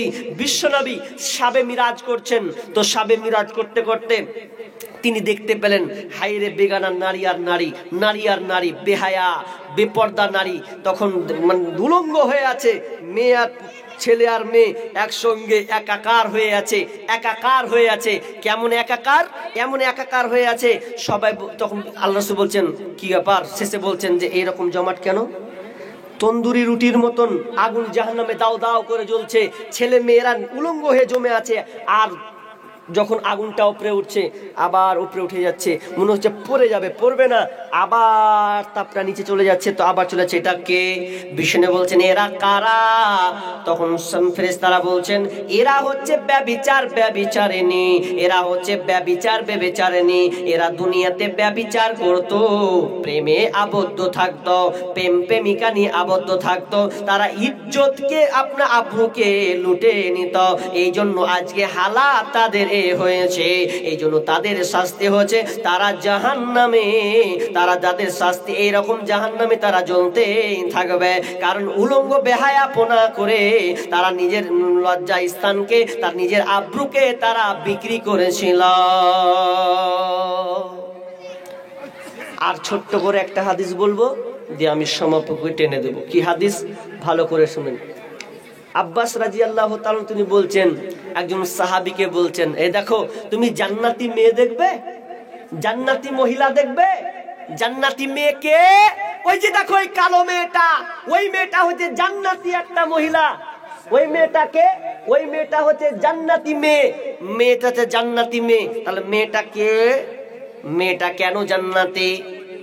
তিনি বর্ণনা করছেন ওই মেয়েটা কেন জান্নাতি, দুনিয়াতে বেঁচে আছে অথচ মেয়েটা জান্নাতে। বিশ্বনবীর কাছে ওই মেয়েটা একদিন এসে বলছেন, ইয়া রাসূলুল্লাহ, আমাকে মৃগী রোগ হয়েছে। মৃগী রোগ, এই রোগটা এত মারাত্মক একটা রোগ, ইয়া রাসূলুল্লাহ আপনি যদি দোয়া করে দেন তাহলে হয়তো আমি মৃগী রোগ থেকে বেঁচে যাব। এটা এখন ভয়ঙ্কর একটা রোগ। তখন বিশ্বনবী বললেন, ও মহিলা, তুমি সবর করো, তুমি ধৈর্য ধারণ করো। আল্লাহ তোমাকে যে রোগটা দিয়েছে এর উপরে তুমি সবর করো। যদি তুমি চাও আমি তোমার জন্য দোয়া করে দেব, কিন্তু যদি তুমি এতে অটল থেকে যাও তাহলে তোমার জন্য রয়েছে জান্নাত, তোমার জন্য রয়েছে জান্নাত। তখন মেয়েটা বলছে, ঠিকই তো, যদি এ রোগ হয় দিয়ে যদি জান্নাত পাবো, জান্নাতের সুসংবাদ পাবো তো দরকার নাই। তখন একটা কথা, এই ওয়ালি মেয়েটা একটা রোগ, মৃগী রোগ মানে বুঝেন তো কত খাতারনাক রোগ, এটা খুবই খাতারনাক রোগ। তো এরপরও মেয়েটা তখন বলছেন, ইয়া রাসূলুল্লাহ আমি আর চাই না, আপনি দোয়া করে দেন, এটা আমি আর চাইবো না। আপনি আমাকে জান্নাতের সুসংবাদ দিলেন, আমি ধৈর্য রাখলে জান্নাত পাবো। তবে এ দয়ার নবী গো, আপনি এই দোয়াটা অন্তত করে দেন, আমার যখন মৃগী রোগটা উঠে যায়, তখন আমি নিজেকে আর কন্ট্রোল করতে পারি না, আমার পোশাক কোন দিকে চলে যায়, আমি নিজেকে হেফাজত করতে পারি না। আমি এই দোয়াটা করছি, ও দয়ার নবী গো, আপনি একটু দোয়া করে দেন যখন আমার মৃগী রোগটা উঠবে, যাতে করে আমার দেহ শরীরে আমার পোশাকটা যেন ঠিক থাকে, কন্ট্রোল থাকে, আমার ইজ্জতটা যেন পরপুরুষ না দেখতে পায়, বেগানা পুরুষ যেন দেখতে না পায়। এই দোয়াটা আপনি করে দেন। আর কি নিলেন না, ভালো হোক গা নাই হোক, কিন্তু আমি এর জন্য জান্নাত পাবো। তো এই জন্য আপনি এই দোয়াটা করে দেন, যাতে আমার শরীর থেকে পোশাক যেন এলোমেলো না হয়ে যায়, পরপুরুষ যেন দেখতে না পায়। দেখেন তারা পর্দার ব্যাপারে কতটুকু বুঝেছে। আজকে আমরা সুস্থ মানুষ, সুস্থ সম্পূর্ণ বিবেকবান মানুষ হয়েও আজকে আমরা মেয়েদেরকে পর্দার মধ্যে রাখতে পারিনি। আপনার বিবি আজকে পর্দার সঙ্গে থাকতে পারেনি, তাহলে একটা মেয়ে মৃগী রোগ হলো, কিন্তু মৃগী রোগ হোক না, কিন্তু এরপরে দোয়া চাচ্ছে, আল্লাহ রাসূল আপনি দোয়া করে দেন যেন আমার ইজ্জতটা ঠিক থাকে, আমার শরীরের পোশাক যেন গা থেকে না খুলে যায়। তারা পর্দাটাকে কিভাবে নিয়েছেন, কিন্তু আজকে আমরা বর্তমানে পর্দার খেলাপ করে চলেছি। জি না, আজকে যে বর্তমানে পর্দা নিয়ে আজকে মোটা বুদ্ধিজীবীরা আন্দোলন করছে যে মেয়েদেরকে অসম্মান করেছে না। শেষে মা বোন আর একটা কথা শেষ করে দিই নাকি, বলনা চলবে, চলেই যাবে। শেষে আর একটা কথা বলি, আয়াতটা মনে পড়ে গেল। আয়াতটা কি, যে আজকে আর একটা মারাত্মক হয়েছে কোন দিক দিয়ে জানেন? চোখের জেনা তো আছে, কথার মাধ্যমে জেনা হয় কি হয় না? জি, কথার মাধ্যমে জেনা হয় না? কথার মাধ্যমেও জেনা হয়। আল্লাহ তাআলা সূরা আহজাবে বলছেন, ইনিস্তাকাইতুন্না ফালা তাখযুআনা বিল কওল। আল্লাহ সুবহানাহু ওয়া তাআলা বলছেন, এই মেয়েরা তোমরা এমন ভাবে কথা বলো না যে পুরুষরা আকৃষ্ট হয়ে যাবে। কোমল ভাবে তোমরা এমন ভাবে কথা বলিও না, নরম ভাবে যে পুরুষরা আকৃষ্ট হয়ে যাবে। যদি তোমরা আল্লাহকে ভয় করো, নিস্তাকাইতুন্না, যদি তোমরা আল্লাহকে ভয় করো, তাহলে তোমাদের কথাটা যেন কর্কশ এই টাইপের হতে হবে। কর্কশ বুঝেন? আজকালকে বর্তমানে কি হয় জানেন? মোবাইল, এই যে মোবাইলটা দেখছেন না, মোবাইল তো সব ঘরে ঘরে মোবাইল রে বাপ। বিবির কাছে তাও মোবাইল আছে। কোন পরপুরুষ যদি মোবাইল, একটা ছেলে যদি আপনাকে ফোন করে, দেখেন কেমন জিনিস, দুনিয়াটা কেমন। আর সিমের কথা বলবো, সিম জিও কোম্পানি এত বিহেছে, তাহলে প্রত্যেকটা যদি দেখছে কাস্টমারকে আমার সব বেটি ছেলে দিয়ে বলছে, আপনার নাম মুখে তো নাম্বার, আপনার দিন থেকে রিচার্জ করে না। কি মিষ্টি মিষ্টি ভাষা, মনে হচ্ছে রিচার্জ কি করবো, তোরই তো কথা শুনে জিভ হরিয়েছে, আর কি রিচার্জ করব। এমন হয়ে গেছে, প্রত্যেকটা সিমে এরকম হয়ে গেছে, হয়নি? তো আজকে মা বোন আপনার কথাটা পর্যন্ত পর্দাটা ভালো করে শিখে রাখুন। কিন্তু ছেলেকে যদি ফোন করে, হ্যালো কে, জয়দুর নাকি আর রাখ জয়দুর ফয়দুর করতে আসছে কুন্ডাকে কুন্ডে লাগিয়ে দিয়ে বসে থাকে। বেটা ছেলে হলে বেটা ছেলে এরকম কথা বলে কি বলে না বলে, কিন্তু যদি বেটি ছেলে হয়, বেটি ছেলে যদি বলে যে জয়দুর নাকি, বলছেন না না কে বলছেন কোথায় লাগিয়ে, তখন আবার মিষ্টি মিষ্টি শুরু হয়ে গেল যে কোথা থেকে লাগিয়েছেন, তখন বলে যে আমি অমুক জায়গা থেকে। ও ওইদিকে নাকি, আচ্ছা চিনছি, ও দিদি চিনছি। বেটা ছেলে হলে এতক্ষণ গেল দিয়ে বলছে রাখবে শালা কোথায় লাগিয়েছিস, আর মেয়ে ছেলের গলা যখন পেয়ে নিয়েছে ওই বান্দা, তখন মোবাইল তখন বলছে দিদি তুমি কোথায়, আমি চিনে ফেলেছি। তখন চললো এ রামসাম গল্প চলতে চলতে কি কত কিছু হয়ে যায়, হয় কি হয় না। কিন্তু মা বোন আপনাদের কথা পর্যন্ত হচ্ছে কি পর্দা। যদি কোনো বেগানা পুরুষ বাড়িতে আসে, আপনার স্বামীকে খুঁজতে আসে, সোজা বলবেন আসসালামু আলাইকুম সালাম, বাড়িতে নাই, কর্কশ ভাই বলে দেন। যদি নরম করে দেন কথা, কেজি ভাই হ্যাঁ তোমার দাদা বাড়তে নেই জি, যখন মিষ্টি মিষ্টি মধ্যে দাদা বাড়তে নাই, তখন মন চাইবে তাহলে একটু বসি ভাবি, একটু বসি। তখন বলবে যে বসো, তা পানি গেলা পাবো এক গিলাস, হ্যাঁ দিয়েছি বসো। এ দিলে তাহলে শুরু হলো কোনখান থেকে, মিষ্টি ভাষা মিষ্টি কথা থেকে। আল্লাহ তাআলা বলছেন তোমরা কর্কশ ভাষায় কথা বলবে, কোমল হয়ে কথা বলিও না। কোমল হয়, কিন্তু আজকালকার মেয়ে কোমল হয়ে কথা বলছে, এমন কোমল একমে ঢং। আজকে মেয়েরা ছেলেদেরকে পটাচ্ছে কথার মাধ্যমে, এমন মিষ্টি মিষ্টি কথা বলছে। এই করছে মেয়েটা যে শালা কেমন আছে আল্লাহই জানে, এর কথা শুনে আমি বেহাল হয়ে যাচ্ছি। 7 দিন পরে যদি দেখা করছে, ওরে সুবহানাল্লাহ বিসরি রে বিসরি, কি ঠগনু আমি, ঠকছে। ওই জন্য এই বছর একটা গজল বলবো না, ওটা থাকলো, সামনে বছর ফের আসবো তখন বলবো। তো কি বলছিলাম, যে আপনি আপনার কথাটাকেও আপনাকে হেফাজত করতে হবে, যাতে কোনো পরপুরুষ আকৃষ্ট না হয়। আর আপনিও যুবক, মেয়ের গলা পেয়েছেন বলে ফেপে ফুলে লাফিয়ে উঠিয়েন না, না তো আপনাকে 6-9 করে ছাড়বেও। দেখেন না 3 ছেলের মা পর্যন্ত মোবাইলে কথা বলছে, তখন খ্যাপা বুঝতে পারে না। ফোনে যখন কয়েছে তোমার বিয়ে হয়েছে জি, তখন 3 ছেলের মাও কয়েছে না জি হার বিয়ে হয়নি জি, বিয়ে হয়নি। তখন খ্যাপা ওর মিষ্টি কথাতে প্রেমে পড়ছে। এই মোবাইলে যোগাযোগ করে 3 সন্তানের ওই মা, নতুন সংসার করব বলে হয়ে যায় দেবানা। ভাল লাগে না, স্বামী বেরিয়ে আছে, মোবাইলে যোগাযোগ পেরিল। এই মোবাইলে যোগাযোগ করে 3 সন্তানের ওই মা, নতুন সংসার করব বলে হয়ে যায় দেবানা। এই মোবাইল কারো চলছে আবার কারো আবার জ্বলছে, হাই রে হাই ভাই রে ভাই এ কেমন যুগ এসেছে, হাই রে হাই ভাই রে ভাই এ যোগ কেমন যুগ এসেছে। স্বামী সন্তান পর করে মোবাইল আপন করেছে, হাই রে হাই ভাই রে ভাই এ কেমন যুগ এসেছে, হাই রে হাই ভাই রে ভাই এ কেমন যুগ এসেছে। খবরদার মা বোন, আপনাকে হাত জোর করে বলি, কথা বলবে খুব কর্কশ হয়ে তোমরা কথা বলো না। আজকে মোবাইল যা ধ্বংস করেছে। আজকে আমার আলোচ্য বিষয় ছিল পর্দা। পর্দা গুরুত্বপূর্ণ একটি বিষয়। পর্দা দিয়ে আপনার মেয়েকে আবৃত করুন, ঢেকে রাখুন, কারণ মেয়ে হচ্ছে ঢেকে রাখার বস্তু, ওকে ঢেকে রাখতে হয়। আজকে আমরা মেয়েদেরকে ঢাকছি না। আমি শেষ আলোচনা এখানে শেষ করছি, তবে মূল সারাংশ আজকের বিষয় ছিল পর্দা। আজকে আমরা পর্দাকে গর্দান করে দিয়েছি, উড়িয়ে দিয়েছি। হাত জোর করব আপনাদেরকে, যারা এখনো বিয়ে করেননি প্রতিজ্ঞাবদ্ধ হন, বিয়ে করবেন, দিনদারিতা মেয়েকে বিয়ে করবেন, পর্দাওয়ালি মেয়েকে বিয়ে করবেন।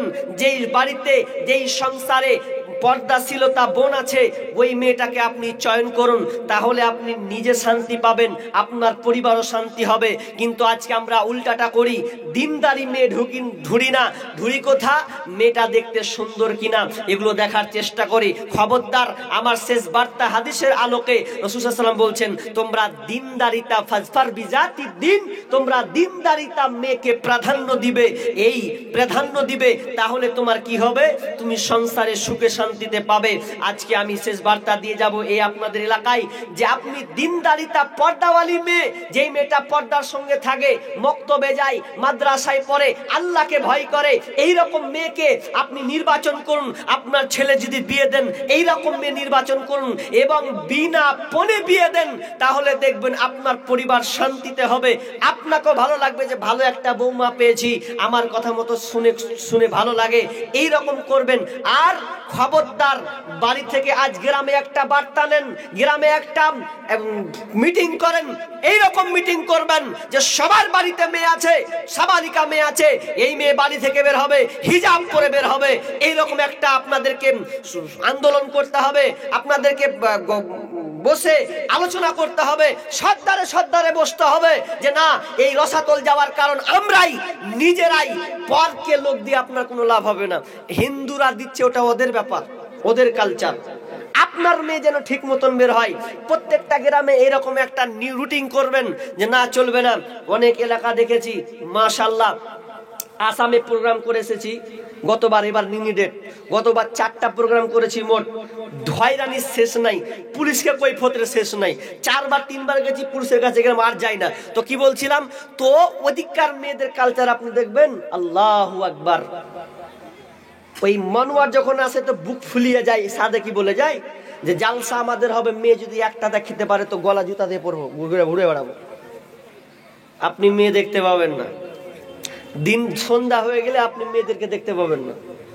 তা আমি বলছি যে মেয়ে মনে হয় এদিকে নাই রে আল্লাহ, একটাও দেখতে পাই না, সব বাড়িতে ফেসে আসে না, নেই। সকাল হবে, ওই জায়গা কিছু জায়গা গেলাম, বরখা পরে বের হবে। এত সুন্দর এলাকা, আপনি আশ্চর্য হয়ে যাবেন। তো হবে না মানে, তো ওই রকম আপনার এলাকাকে গড়ে তুলতে হবে।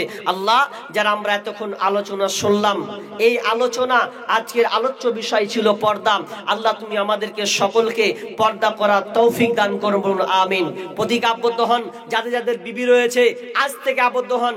হাত তুলেন তো ভাই, কারা কারা বিয়ে করেছেন হাত তুলেন তো, নতুন যারা বিয়ে করেছেন হাত তুলেন তো, ভুল তুলেন না। আর বুড়া বাবজি বাদি দেন, ওদেরকে আর কি করবো।